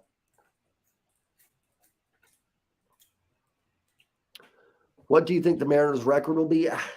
Right now, based on what I see from this team, assuming, can't assume what they're going to do at the deadline, I think they're an 83 to 84 win team. I think they'll play a little bit better in the second half, but that's just my call right now. We'll see.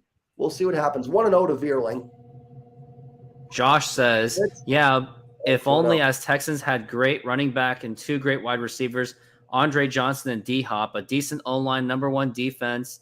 They were top 5 for all was missing was a quarterback. Yeah, Matt Schaub was their best quarterback you've ever had. Yeah, probably. Other than Deshaun Watson, but then he came in too late. Yeah. The 2-0 pitch to Festa to Vierling. Little grounder, right to Cobby. He flips it quickly over to Dylan Moore, and that'll take care of the sign. No gaslighting, rooftop. I guess I'm a gaslighter. What were you gaslighting?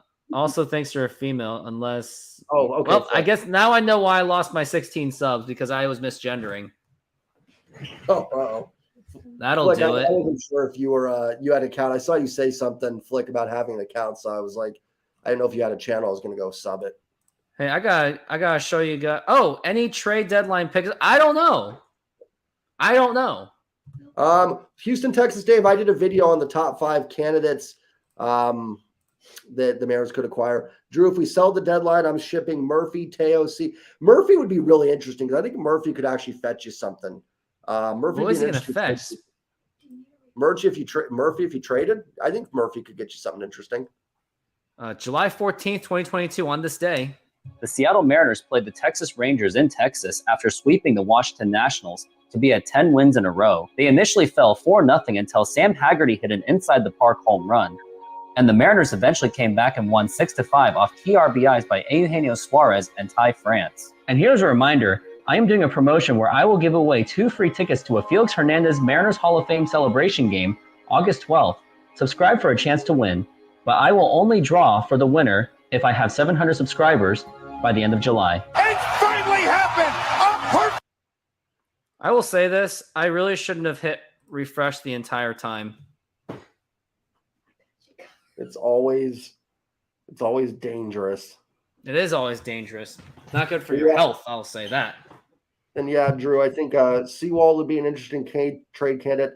Topa, Spire, they're not going to get you a ton, but they're not going to get you anything. But no, there's nothing to sell. They can't really sell anyone. That's the thing. It would be minor moves. I think the best trade piece is obviously Seawald. I mean, if you wanted to get really risky, you could trade Brash or Munoz. Not saying they're going to. I'm just saying, like, if you really want to get here down is dirty, J.P. Crawford. Here's the pitch, and that is a ball. There were years like this where I was like, hold on. Here is the 1-0 pitch. Ty France is 0 for 3 as if he got thrown out. Here's the 1-0, and that is a strike. Anyone in the minors? Well, the only ones I see in the minors is maybe like Emerson Hancock, just because everything is just so congested in the starting pitching rotation right now. And here's the 1-1. But here's the problem. If you get rid of Emerson Hancock, there's not really much left on the Mariners' farm system for starting pitching. Exactly. Mariners have pretty much burned them all. And JP's on the 1-2. Oh, and it gets on by. And that will be a 2-2 count. Like, Emerson Hancock is 24 years old. But he has been struggling this year. So that's why he's not going to get called up. And he's not going to have much trade value because he's been struggling. Now, here's his numbers so far. He's 9-3. That's a good thing. But he's a 5.30 ERA, 81 strikeouts, but 34 walks. And he's given up 8 home runs in his 16 starts. So that's pretty alarming numbers. And a swing and a miss, strike 3 as J.P. Crawford goes down. And this game is just breezing by in a really bad way. So, but yeah, Emerson Hancock, you can't really trade him. He doesn't have the value. His ERA is too high, especially when you're a near 6 ERA in the AA. That ain't good. Yeah, I don't think Hancock has. I mean, he's definitely got value, but I don't think he has quite as much value as people are thinking. Like, he's not. He would get you something interesting, but he's not going to like get. But you, Mariners in the draft, Mariners really went all in with the offense in the first round. They would like all shortstop and outfielders. But I will say, you gotta consider the future. Like Eugenio Suarez and Ty France, maybe they're showing a little bit of they may not be sustainable. And then Jared Kelenic is now in question too. And I don't even think he's even batted yet. No, he hasn't. He'll be up.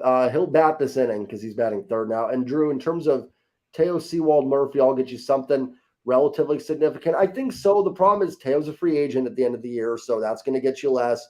Sewald's a reliever.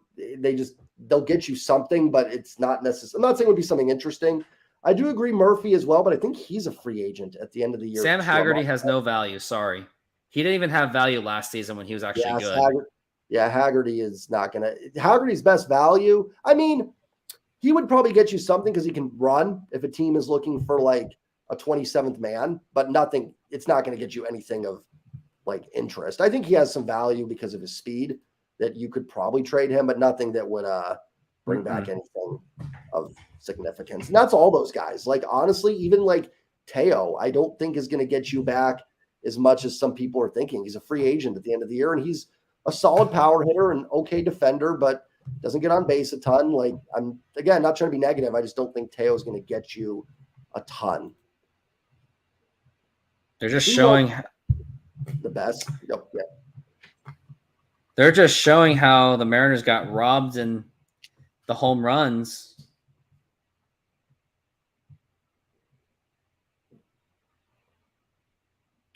And now Julio Rodriguez is up to bat. And the new pitcher, by the way, guys, check out my video of potential trade targets for the Mariners. I talk about Jason Foley, if the Mariners do add, about being a potential addition for the Mariners. So we'll get to see him front and center here. Jason Foley, 34 strikeouts on 7 walks. And you were saying that he could be one of the bullpen pitchers the Mariners should maybe go after? Yeah, I just put him in there as an interesting arm if they wanted to maybe, make yeah. Yeah, you can always add bullpen. Could be the Yankees complaining about the roof being open in the ALCS. I didn't know that. And here, and Julio's already down to an 0-1. He's had a pretty decent game so far, to say the least. But here's Julio Rodriguez, 0-1 count, and that'll take it for a ball. Ooh, good pitch. Dylan Moore at least has the clutch hitting once in a while. Sam Haggerty pretty much doesn't have anything. That's all it And says. here is the 1-1 pitch. And there's a ground ball. And could this be not playable? And here's the throw to first, and it's safe. And Julio Rodriguez with an infield hit. He pretty much could have bunted that. It would have been the same result. But this team really does not bunt at all. I thought he pulled a hammy on that, but he was just jogging it off. That is, yeah. Mariners were better than the Yankees last year. I agree. If they went to the ALCS, they could have done something against them. I think they would have beaten the Yankees in the CS. Because the Mariners' pitching was dominant, and the offense could have handled their bad pitching. We could have defeated us. Seattle Mariners could have won. And here's Jared Kelenic. Takes it for a strike. He swung and missed. And, hey, remember, if I get the home run, I get the points. Yes, Rooftop has a chance here to tie Flick. Jared Kelenic batting third in the order. He's 0 for 1 right now. Or no, it's an 0-1 count. And here it is. Strike 2. This guy is just impatient. I love Jared Kelenic. I love the talent. I love his personality. But when it comes to his mental, it's awful. And no, I don't think sending him down is going to make it any better either. You just gotta keep working with him. Here's the 0-2, and that is a 1-2 count as a ball.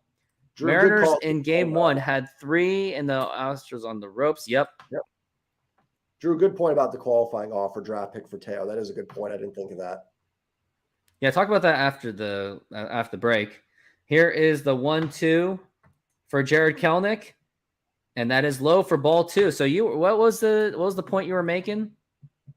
Oh, Drew talked about Teo would if they traded him, he would have more value because if he doesn't take a qualifying offer in the offseason to get the draft pick. So that would help a little bit for Teo's value. It's just really sad that Mitch Haniger couldn't stay healthy. If he was healthy, then the Mariners wouldn't have had to trade Eric Swanson for Teoscar Hernandez. And here is Jared Kelenic. He is waiting. It's a 2-2 count. Jason Foley. He is taking his time. Here's the pitch and a foul ball. Pollock is as slow as molasses in January. Yup. Pollock shouldn't even be on the team anymore. I thought Pollock had like the 4th best sprint speed on the team, actually. I don't think he's that slow. It wasn't his speed. He certainly could have used it. Yeah, it just didn't make a smart play. I actually think he's actually rates out pretty well. Here's the 2-2 pitch. 3-2 pitch. All right. And if you go on, I think after this, it's Suarez after this. So try to take a walk and let Suarez do something with runners in scoring position. So maybe don't rush to swing, but they're going to throw a strike on him. And that's a line drive. And that is going to be a base hit. And it gets on by. Julio Rodriguez with his feet. He is going to score from home. And the throw to the plate, it is out. What? Why? Why would you send him? How do you not? And now he just hurt himself. Now he's shaken up. Now he's hurt. Why would you send him? Why? That was just one doesn't matter. You got him hurt. Thank you, Reflect the Sun, on that. That's so stupid. What a stupid call by Manny. And he was like barely even running. The coach is like, just run. First of all, he looked like he was going. Clearly. Maybe they're trying to review it and see if it is any kind of safe, but it doesn't matter because now you just risked an injury on Julio Rodriguez. Yeah. So now, not only does Julio look hurt, he's out. Yeah, I don't understand why you said that's so stupid. It's if it was 3-2, I get it, but he might be safe actually. I don't know. Even if he's safe, I'm still not going to be happy because it just displays the absolute incompetence of this coaching. That run doesn't matter. Second and third with one out is more valuable than the run at that point. I don't know what AJ Hinch. And you should have let just Eugenio Suarez with 2-man on with runners in scoring position, and now they're not going to give it to him. What was AJ Hinch asking about here? Alexa, turn on the lights. Stop listening. Okay. Yeah, Alexa, turn the lights blue. Okay. You gonna do it? No, you're good. I don't care. I don't care if he's safe. Like it was just bad coaching. And and here's the thing: if they even if they do call him safe, that's just going to enable the coaching to just make more bad decisions. I mean, I hope he's safe because I take the run, but I still don't like the call to send him. I'm surprised though. That was into the gap. And Julio was barely running. He was like, "Hey, should I run?" And the manager's like, "Go, go, go, go!"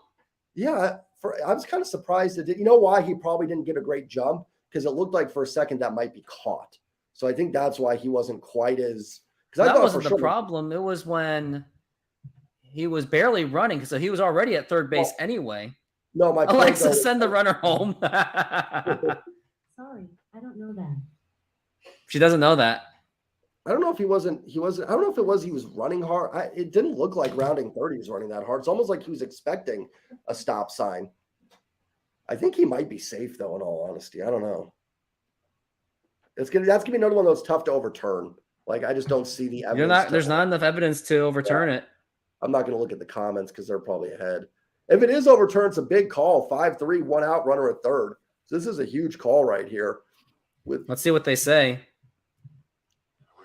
Everyone's trying to say he's safe, but that's the thing. The fans are they're just saying, yes, fire Scott Servais. Absolutely. He's a horrible manager. He's a awful manager.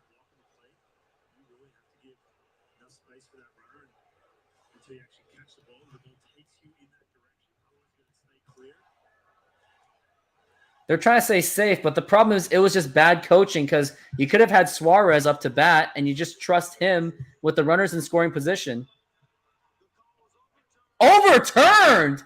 The Mariners score. All right, there we go. Let's go. Let's go. But here's the thing, like, I'm still not happy about it because that's just going to enable bad coaching again. Now they just got away with it.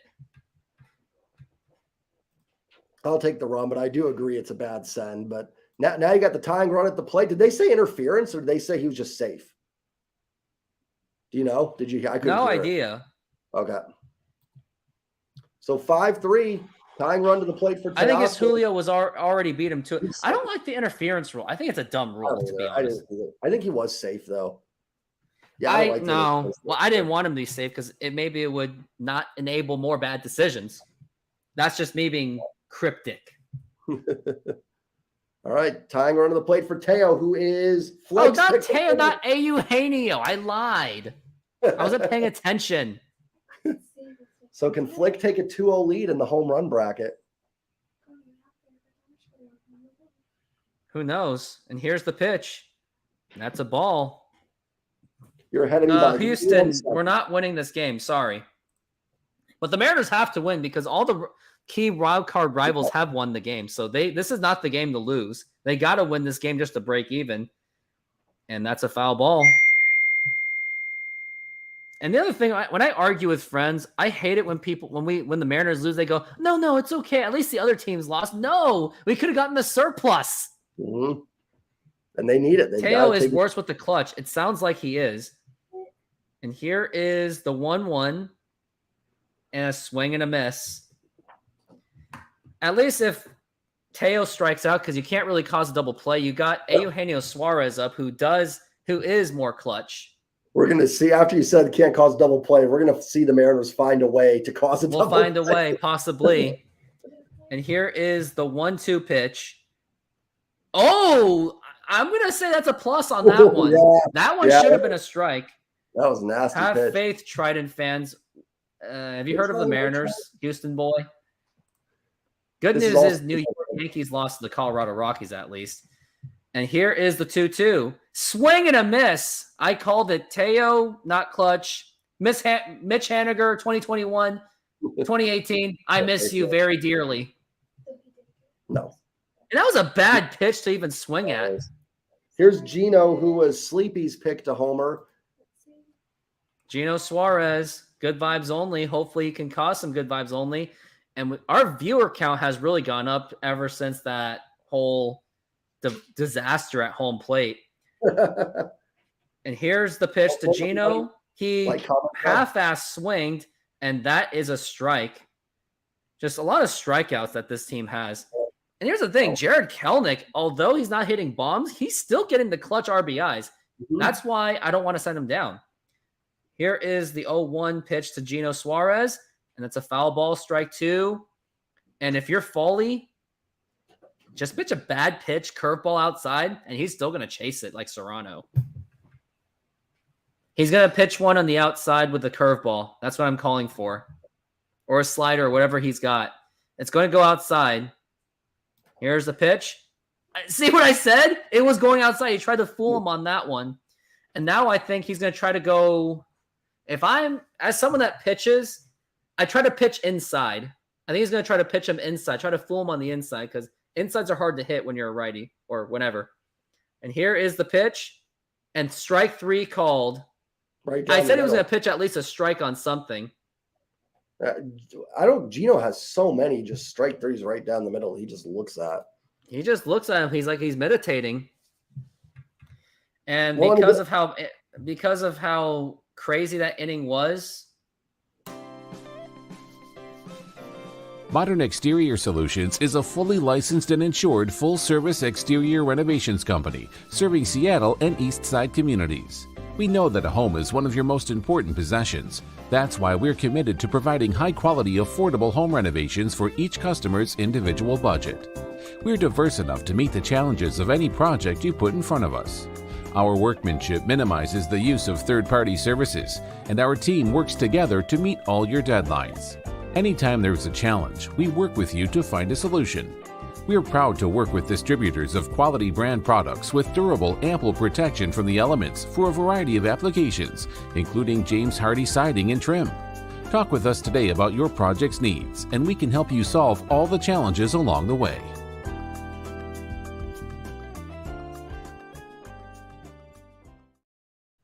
Agree, reflect. And the if site. you do need those services, call this number 206-992-4465 and use the use the promo code Modern Rooftop to get your 20% off of your first use. And looks like we got 4 viewers they have left this feed. If only Geno came through with a home run, absolutely, but it didn't happen. And looks like United States lost to Panama. They don't need another All-Star break. They don't need any more rest. They just have to get after it. Even little things where, if Teo can just get a sac fly there, 5-4, then in the 9th, you run into one. Yeah, but we know Teo's not doing anything. And I do think that if Teo does not pick it up this season, I think they are going to let him go.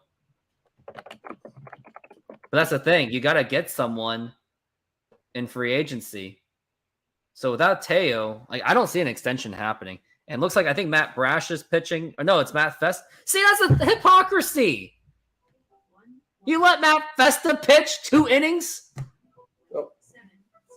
when he was struggling? Great. Here's the 0-1 pitch. And that is a fly ball. It's blooping, but it should be playable. J.P. Crawford is there, and he makes the catch. And we've got 1 down so far. Thing is going off. Down to 8 views now. This thing's really been a crapshoot. And also announcement, we have 2 shows coming up on Monday. We've got Joe Doyle, who's going to be with us at 5:30. And we also got other things coming up. The game as well against the Minnesota Twins. We're going to go live on that as well. It's going to be 2 separate shows. Here is Matt Festa. And here's the pitch. And it is a ball. And it's 1-0. Nick Maton hit a home run in the 7th inning. Imagine if he didn't give up that home. Imagine if Gabe Spire was still pitching. We'd be tied. And here's the 1-0. And it's a foul ball. I do like that at least he didn't put in Paul Sewald. But there's those little decisions that Scott makes that are very questionable. Like pulling Gabe Spire after just 8 pitches. He could have pitched at least 1 more inning on that one. Here is Nick Maton. He is waiting for it. Here's 1-1. He's going to bunt. No, he pulls back. Remember when he pulled hot 3-for-3 Murphy for the cold Cal Raleigh before the break so he could strike out. That is true, and it did happen. Yep, people actually agree with me that these, Matt Festa only pitched a third inning. I still don't care. And it was probably just, and it did what? Take 8+ pitches to get out of it too? Rooftop? I think we lost you. What do you mean you lost me? Oh, shoot.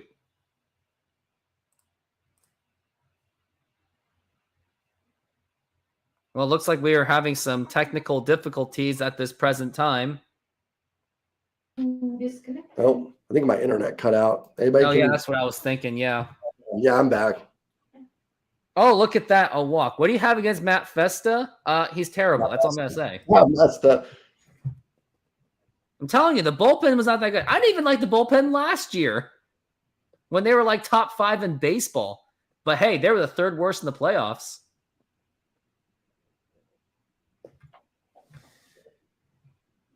We got 1 out so far. See? Oh wait, by the way, it's your call. Yeah. So I had to step out for a second, so I appreciate you stepping in. Thank you, everybody. I'm having some weird stuff going on. Go trade for Brandon Lau in Tampa. Is he available? 1-0 to Badu. Everyone's available. Just gotta give him the right deal. The 1-0 pitch. Festa throws over to first, and back in time is Maton. I always say it. Maton. 1-0. I really want to go to the game on Sunday. I really do. Everett game. I gotta take my mind off the Mariners. The 1-0 pitch from Festa to Badu is up by 2-0. So Scott Service doesn't let Spire pitch 1 more after just 8 pitches, but he lets Festa go into 17 pitches. That's fair. I mean, 2-0 from Festa to Baду. In there for a strike, 2-1. Oh, yeah, and Josh, hashtag Robbie Ray versus Yordan Alvarez. That's still fresh in my brain. Awesome, Hannah. Looking forward to seeing you for that game. I don't know if I'll be doing a live for that one. I'm trying to do opening day. The pitch inside 3-1. Did the runner go? No. Murphy popped up like he was running. 3-1 on Badu. Yeah. Yeah. Analytics. Yeah. The analytics is Robbie Ray or Yordan Alvarez has a 333, had a 33. Oh, the runner goes. I think he went. That's ball 4. So he was just strolling down. 2 on. Festa just, again, he's probably been walks all season long. Gabriel Gonzalez is going to. Ooh, who's Gabriel Gonzalez? That's a very curious player.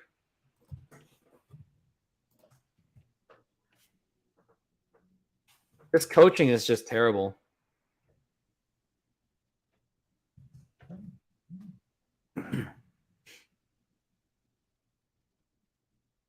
Looking at Gabriel Gonzalez and see how he's doing.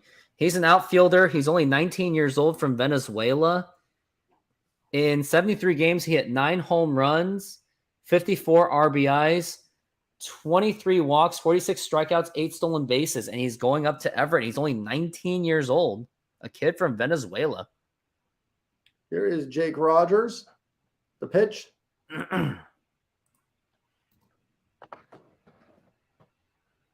Sleepy, what's... Oh, I from my end, I blocked GG. No, let him back. No, let him back in. He's not. I don't. There's the thing. It's not constructive. The 1-1. He's still not banned from yours. It's just I don't mind like people. I don't care if someone's in here with a legit opinion, going, "Hey, like I think Scott stinks," or "Hey, I think Scott," like whatever it is. Like that doesn't bother me. But if you're just trolling, then there's no point in it.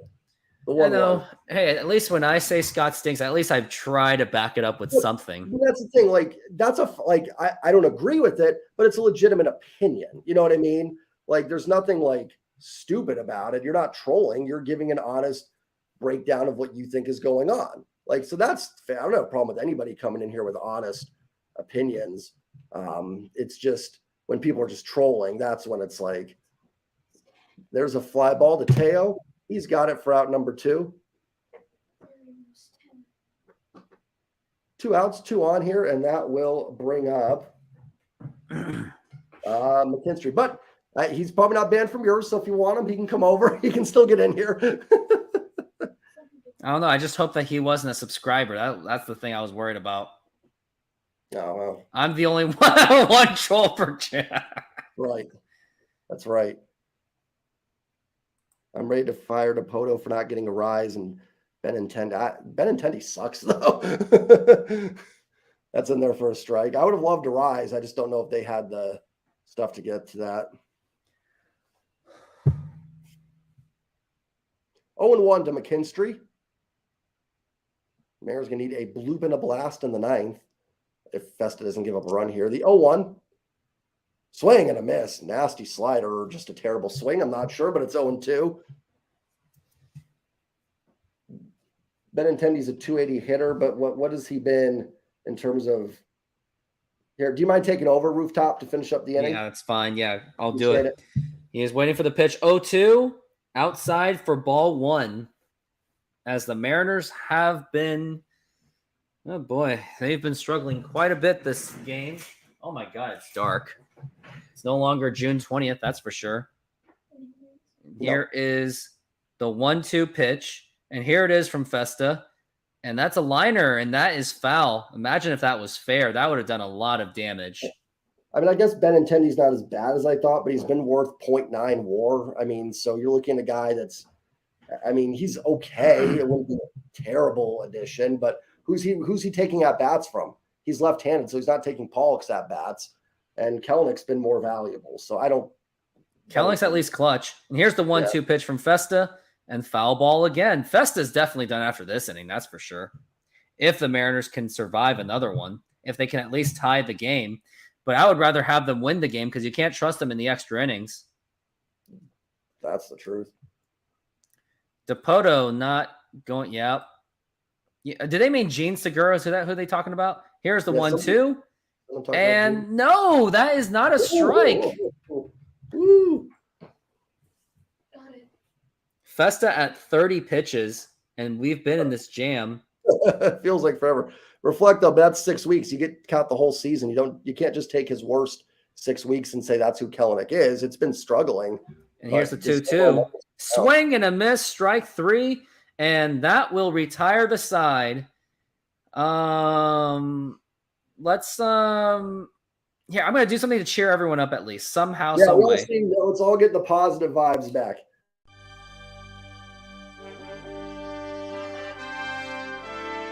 There you go, left field. We got a tie ball game. Julio, oh baby, what a moment!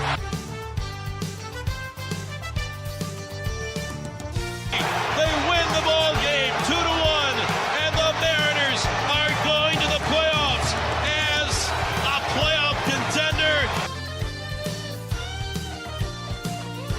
Gino with a home run. Oh baby, hey now, 8-7 Seattle.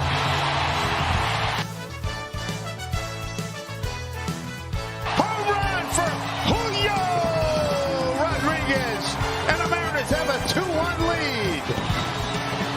And the magic carpet ride continues. This ball club has been amazing all season long. I'm hoping that could be some kind of inspiration going into the 9th inning to have some kind of comeback. And I'm not in. I may be a bad vibes only person, but All right, guys, good vibes only. Don't forget it. Stop it. Thank you. which speak of, I think he is next up to bat. Wait, no, he struck out last time. So Oh, yeah, it's Murphy, Pollock, and Caballero. I'm smelling a rally right there. here, oh yeah, me too. Let's see if the commercial break. Yep, here we back from the break. 5-3, Mariners on 5 hits. Tomorrow is going to be Lorenzen versus George Kirby tomorrow. So a big opportunity for the Mariners. They're going to have to win that one for sure. Don't want to lose a series against Detroit. Also 3-6. So the Mariners have really got to find a way to just. But here's the thing: 66 strikeouts on 20 walks. So Mariners are still going to struggle. I'm not looking at the ERA. Look at the strikeouts to walk ratio. And here's Lange. He seems to be the closer. He has a 4.17 ERA. So he has struggled a little bit. But it looks like Mike Ford and Cal Raleigh are going to be the pinch hitters. They're trying to get some offense going. And here's the thing. The AL West is still wide open. Mm-hmm. You're only behind Texas and Houston. You're only behind Houston by not so much. And you're behind Texas by only 6.5 games, amazingly. Yeah, Texas. They So won there's- today. They've been dropping. They have been dropping. Oh, so are you a fire Dipoto guy? That was me. I said he shouldn't be fired. Oh, no, I don't think he should, but Yeah, I will was say responding this. to He's that. great for farm system building and development, but he is awful with trying to get veterans on the team.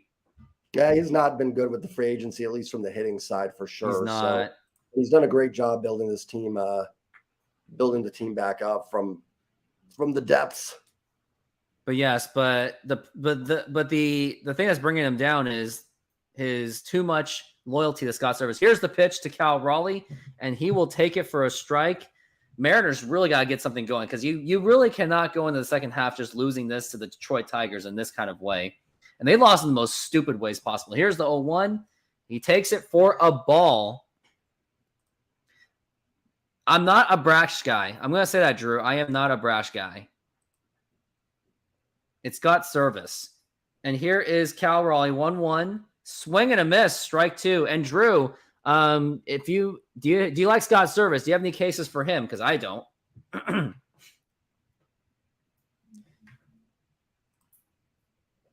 You can't have bad contracts like Evan White, Robbie Ray. Yeah, he makes a good point.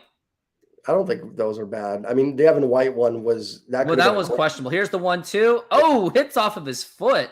The Evan White one was a little bit like out of nowhere. I was like, wait, they're giving him a contract when he hadn't even played baseball yet.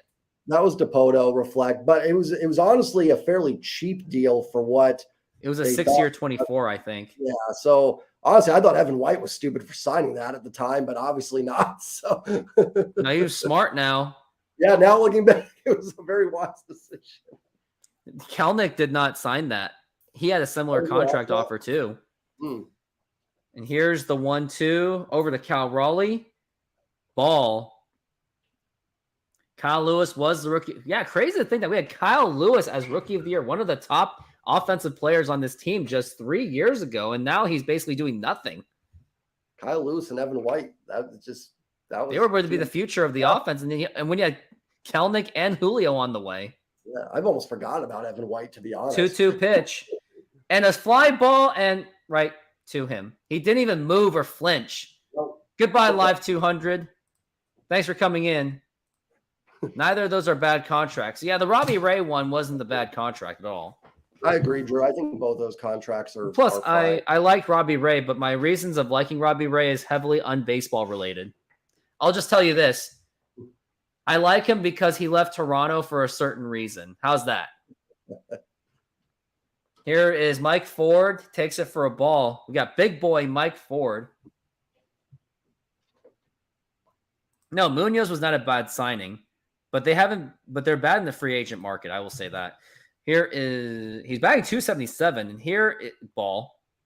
So maybe Mike Ford is the Carlos Santana for the rest of the season, but I just wouldn't count on it.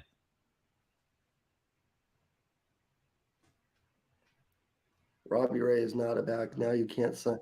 No, they can. Here's the 1-1 and swing and a miss. No, Mariners have the money. They just choose not to spend it. And I'm hoping that they didn't have a problem spending it on Scott Spezio and like Sean Figgins. So there's the hypocrisy here. Yeah, the Robbie Ray contract, it really seems that big of a 1-2, 277. And here is the 1-2. And here is a fly ball to deep right field. And that is gone. Oh. And the Mariners are within one. And Gunny what a home run by Mike Ford. Gunny gets it with Mike Ford. Ties it at 1. And here you are. And the Mariners do something out of this. What a nice hit by Mike Ford. The moment he hit it, you figured that it was gone and out of there. No, not the Trident celebration. Stop it. They just keep doing that. It's kind of inappropriate to do when you're down 1. I will say that. But now the Mariners are within 1. It was a nice home run by Mike Ford. They call him the F-350. That's been our nickname, the F-350. So that goes to Gunny. So Flick and Gunny. Is that Colton Wong? Yeah, this is a death sentence. The Mariners just lost. No, just no. I'm tempted to just shut this program off. Did you want Pollock to hit? No, I wanted. Who else is left? I don't want them to exist. This whole no, it's not going to work. This is not going to work. It's not going to work. It's not going to work. This is laughable. If he gets a walk, I will be excited. Time for another home run. But who else could? I mean, that's a good point. Who else could have they used? They already burned through much of their bench. Now I agree with you about neither of them. That would be the ideal. So it was all matchups, but it's not saying much at all. Yeah. Oh, I thought he was going to swing at that one. White showed not the ability. Yeah, White was very inconsistent. Even his rookie year was very inconsistent. They were trying to do kind of that Evan Longoria contract, lock him up before for dirt cheap, because Evan White was productive. That would have been an amazing steal of a contract. The Evan White contract is not hurting them. Neither is the Robbie. No, it's contract. Not. So, because he was raking it in the minor leagues. Yeah. Here's the 3-1, and here's a ball, and waste. Colt Wong should not even swing 3-1. No, he should have taken the strike on that one. He jumped at it too much. Just take 2 pitches and hope. But yeah, looking at Evan White in 2020, hit 8 home runs in 54 games. but he struck out 84 times and had a 252 on base percentage. So but here is Dylan Moore. Can clutch Dylan Moore do something about this one? And here is the pitch, and he takes it for a ball. With Dylan Moore batting ninth in the order, if he can get on base, you'd like the chances with J.P. Crawford to do something. So let's hope that Dylan Moore can just walk this one. And that is a strike. Dylan Moore is 1 for 3. They won't spend the money. They don't spend the money. But that's not because of the Ray contract. So that's what we're saying. Like they may not. I don't. No, the Ray is not keeping them from doing anything. It's not. Exactly. Dylan Moore 1 for 3. Can he do something? Here's the 1-1, and it's ball 2, 2-1. Dylan Moore is a little bit more patient at the plate. I will say that. And Dylan Moore, he had one of the more amazing seasons. He was actually one of the best players. 8 home runs in 38 games. I think he was on roids. Here's a 2-1. See, that's what I like about Dylan Moore. He's at least patient with the plate, and even when he does get out, it took time to get him out. But he's just been struggling this season. 21 stolen bases last year. And here is the 3-1. Just take it. And ball 4, take your base. That's why this is the value that Dylan Moore is showing, that he gets on base. But reflect, it's not they have the money, though. That's what we're saying. Like, the Ray contract is not preventing them from signing. No, the Ray contract did not prevent anything. Yeah, locking up Julio and locking up Castillo did not prevent anything. And now here's J.P. Crawford. You like the odds for him to do something because when a man's on base, he does take advantage of it. 2 outs, and that is a ball. But if J.P. Crawford can do something, like get out of this one, it would just be fantastic. But here's J.P. Crawford batting 250. Here is the 1-0, and here is the pitch, and it's ball 2, and Lange is struggling. This is their closer, and he is struggling. And, man, you're just feeling it. The nerves of the fans, the nerves of myself. I can't really have another ice cream because I just had Froyo, so I'm kind of out of, And here's 5, and here, ball 3, and I'm going to say red light. What do you say, Jay Tri? Do you say red light? No. Oh, yes, sorry. I was mixing up my lights there. You got to say red light on this one. With Julio in back. Pitch up the middle. I mean, but he's been losing a lot of control, but he's got to get a strike on this one. And here is the 3-0, and that is, see, I'm getting pretty good at this where I know what he was going to, I got this from my father. He knows how to connect pitches. That was a good pitch. I think this is where, I think he's going to try to maybe fool him on this one. And here's the pitch, and it's ball 4, take your base. Right, Julio time. Julio walk-off homer, let's go. And here looks like we got a mound visit. Let me narrate this, and I might make this a YouTube short. So we got the pitching coach. He is coming out. Lange is getting a little bit stressed out right now.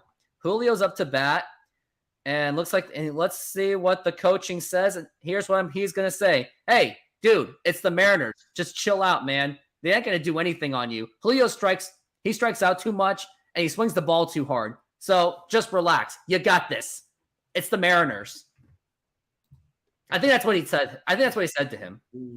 Julio is due for like a clutch. He's due for something. Big moment. We got the game-winning run at first base. We got the tying run at second. My heart really cannot take this. If the Mariners somehow find a way to win this place will explode with only like 20-something thousand fans. Everyone's standing up on their feet. Can Julio do something? He's 2 for 3, batting .667 today. Here's the pitch, and that is a strike. It did not look like a good pitch to hit at all. That's just a good pitch. Nothing you're going to do with that. It was a great pitch that just snuck into the strike zone. Yep. And as someone that does pitch for my church team, that's what I try to do is I make it ugly as possible. Here's the pitch. Swing and a miss, and Mariners are down to their final strike, down to their final out. I'm telling you, relax. It's the Mariners. And here, Julio Rodriguez, he's waiting for an 0-2. Can he make something happen? The 0-2 pitch down low for ball 1. You really just cannot. It's just so nerve-wracking. I can't even look at the comments because I don't want to get spoiled. Oh, that's me too. I'm not looking at the comments right now. And 1-2 pitch. It's just really nerve-wracking. Cameras are out. Arms are crossed. People are just in prayer mode right now. I know. Calling for time. Personally, I don't believe in prayer in a baseball game. As much as I am Catholic, I don't believe in prayer to like, oh, God, please give me a win, because that's not fair to the other team. Right, exactly. I've always said that too. Yeah. And here is the 1-2. And here it is. And it's strike 3 called. And what was that? The Seattle Mariners just dropped the first game. You just got to give credit to Lange because that was just really good pitching against Julio. And I think the coach just reminded him, like, dude, it's the Mariners. Julio chokes. You're good. He choked in the home run derby, too. I don't understand, like, Julio, and again, like, Julio, all the stuff we see him swing at, and that was a good pitch. That was a very good pitch. But, like, that he doesn't swing at. Like, he had to. He usually, like, just whacks at everything. And yeah, like, that's the pitch you decide I'm not going to swing at. Like, I don't think he would have done much with that pitch, to be perfectly honest. But, like, that's the one that you decide to be like, oh, no, I'm letting this go. He did let it go, and he really shouldn't have. Like, this is something that yeah, Julio really just I don't necessarily, I'm not a believer in like clutch, but man, Julio just with these situations outside of that, he usually swings at those. He usually swings on those inside ones. It was a good pitch.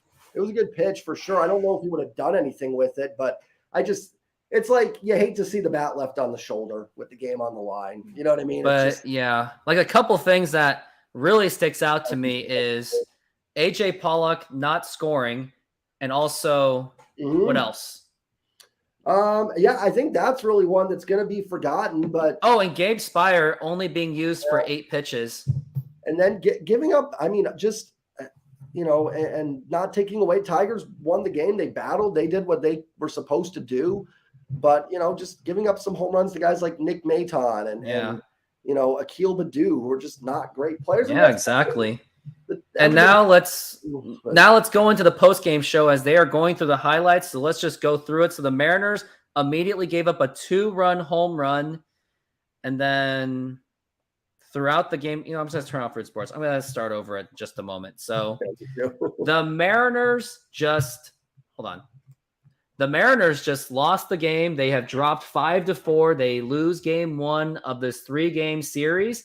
And we're going to go over the post-game show as in the first inning, La Piedra gave up a home run in the very first inning, and the Mariners were down 2-0 already. And then after that, Mariners didn't even get a hit until Julio Rodriguez got something out of it.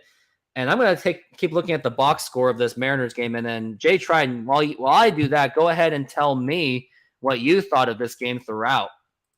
Really just, another 1-run loss. And that makes, what is this team now? Like 10-18 in 1-run games. I talked about in my video yesterday or 2 days ago, whenever it was, about how this team can turn around. They've got to start winning some of these close games. They just haven't done it all year. And listen, when it comes to teams, you're playing Baltimore and those teams, okay. Detroit's not a very good ball club. That's nothing against them personally or anything like that. It's just, it's a team the Mariners should be beating, and they can't drop these games. And it kind of, I put it all around on everybody. Now, the offense ended up kind of sparking a little bit in the late innings. But, Castillo was okay. He wasn't good enough. The bullpen was okay. I guess it was really just Ty Adcock, but outside of that, like the offense was okay, but it just all wasn't good enough. You know what I mean? And it was just kind of been the story of the year for the team, really, and back to 500. Back to 500 again. And some things that's going to point out to me is Mariners just giving up just bad luck home runs. Mm-hmm. And then when the Mariners were rallying, when they were making it 3-2, when it was 3-2, next thing you know, there was a ground ball from J.P. Crawford to the second baseman. A.J. Pollock had a great opportunity to score, and he didn't even bother running. So that could be one of the moments where it could have swung the game around. Then you had Ty France, who struck out on a very controversial call. Now, granted, they should have known that he was going to make calls like that. So I don't know if arguing was not much necessary, but it was the heat of moment of just frustration. And then after that, you had Gabe Spire, who pitched very well, only 8 pitches because Castillo just had enough. And then, strangely, going into the 7th inning, Scott Servais then pulls Gabe Spire for Adcock, and next thing you know, he gives up those 2 runs. And Adcock is actually one of the better pitchers on this bullpen, but at that moment, if Gabe Spire had the hot hand, it was like one of those, if it ain't broke, don't fix it. But that's exactly what he did. And that's where the 2-run home run happened. But fortunately, Mariners rallied and scored one in the 8th inning with that Jared Kelenic RBI with a very controversial play at the plate where Julio could have been out. And it was controversial in every way.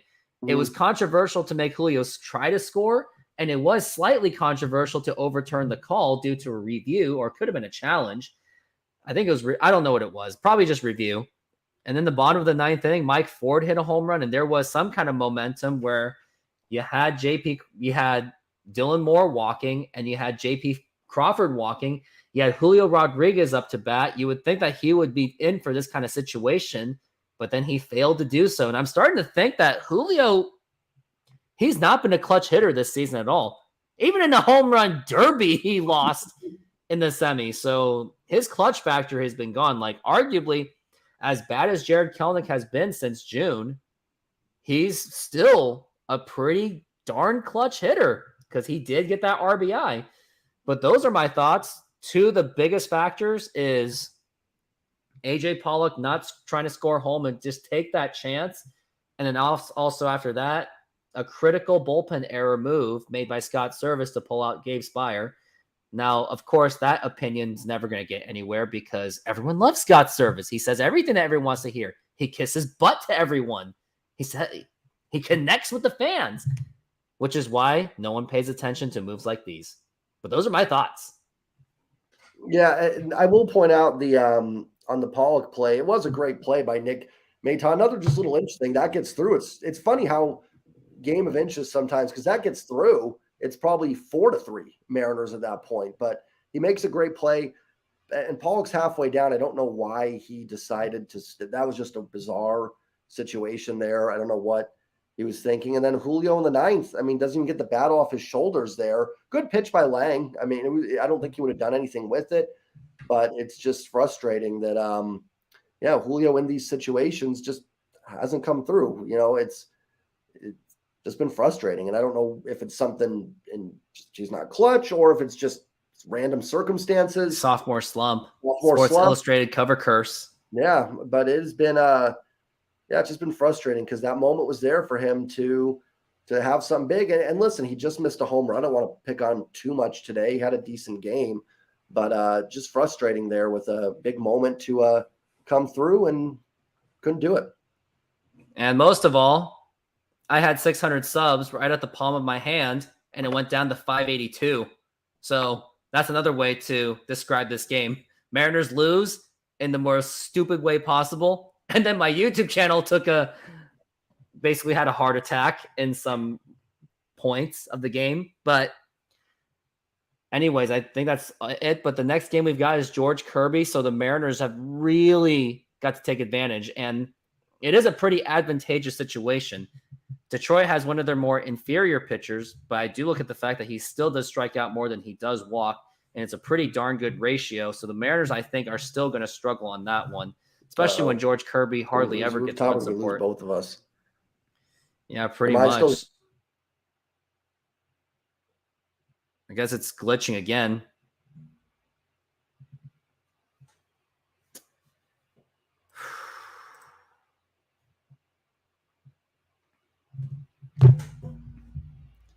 As you know, we're once again having technical difficulties. And it looks like that his internet died at the very moment, and he is back. But yes, George Kirby may not get the run support. The guy against with the Tigers still strikes out a ton of batters, not like Kirby's level, but still enough. So Mariners will still have a challenge. And then Sunday, I think they're saying Bryce Miller's pitching. So you still got to at least get 2 out of 3, but you never want to lose the first game of the series. You just don't. Yeah, for sure. Like I said, I mean, still got a chance to win the series, so I'm I'm trying, Flick. I'm trying, but you still got a chance to win the series, and win series, keep doing that, have a winning homestand, and get back in it. And Rodriguez is a really good pitcher for Detroit, so it happens. It's just tough when you lose Castillo starts. You hope to win those, and got to get tomorrow. Can't lose the series to Detroit. Got to find a way for George Kirby to get it done tomorrow, because you can't lose this series, especially the Mariners. And listen, I know I've had people tell me, and you probably had the same thing, Rooftop. It's like, oh, well, you can't overreact to a game. Listen, if this team was 7 games up, yeah, they could lose this series. It's not a big deal. You bounce back. They had it last year at the end of the year. Remember, they lost series in Oakland and Anaheim, but they were so far up on a playoff spot, it was okay. Right now, they can't afford. They dropped a game today. They're probably 7 back and 5 back now. So they've got to win this series. This is a win. I can check that right now and see where the standings are. Agreed, Fernando. So because of the loss today, Mariners are now 7 games back from the division and now 5 games back from the wild card. So Mariners have got to win tomorrow, and they've got to hope that the other teams lose. And Broken Barrier says, hey, well, welcome in. First hit a sub, because I had a pretty weird day on YouTube, I will say. That's the truth. I went from 600 subs back to status quo. I thought, I was like, oh, great, this is going to be the next breakthrough. But anyways, I got to stop talking about myself, because you know what they say about YouTubers? They say YouTubers should not be using their audience as therapists. So let's not do that. But that's going to conclude this show. It was a really fun show. Don't get me wrong. I had a blast getting back into the groove of baseball. But we just got to get going. We got some things to discuss for Monday's shows. But yes, we're going to be back on Monday for Joe Doyle, who is going to be on the show to talk about minor league baseball and see what Mariners can do with their players at the trade deadline, maybe. And then we're going to talk about the fact that we're going to be covering a Mariners game against the Twins at home. So we got a couple shows to look forward to. And this time, Trident will take on the offense. I will take on the defense. Maybe that'll be fun. Maybe but I get dibs on Kelnick. The Hawaiian shirt. That was the problem. I forgot to put that on the 7th inning. He forgot to put on the Hawaiian shirt. But other than that, on the offensive end, I always call dibs on Kelnick because he's my man. You got it. But anyways, that's going to do it for the show. Thank you all for being here. And just do me a last favor, us all a favor. Hit the like button. Hit that subscribe.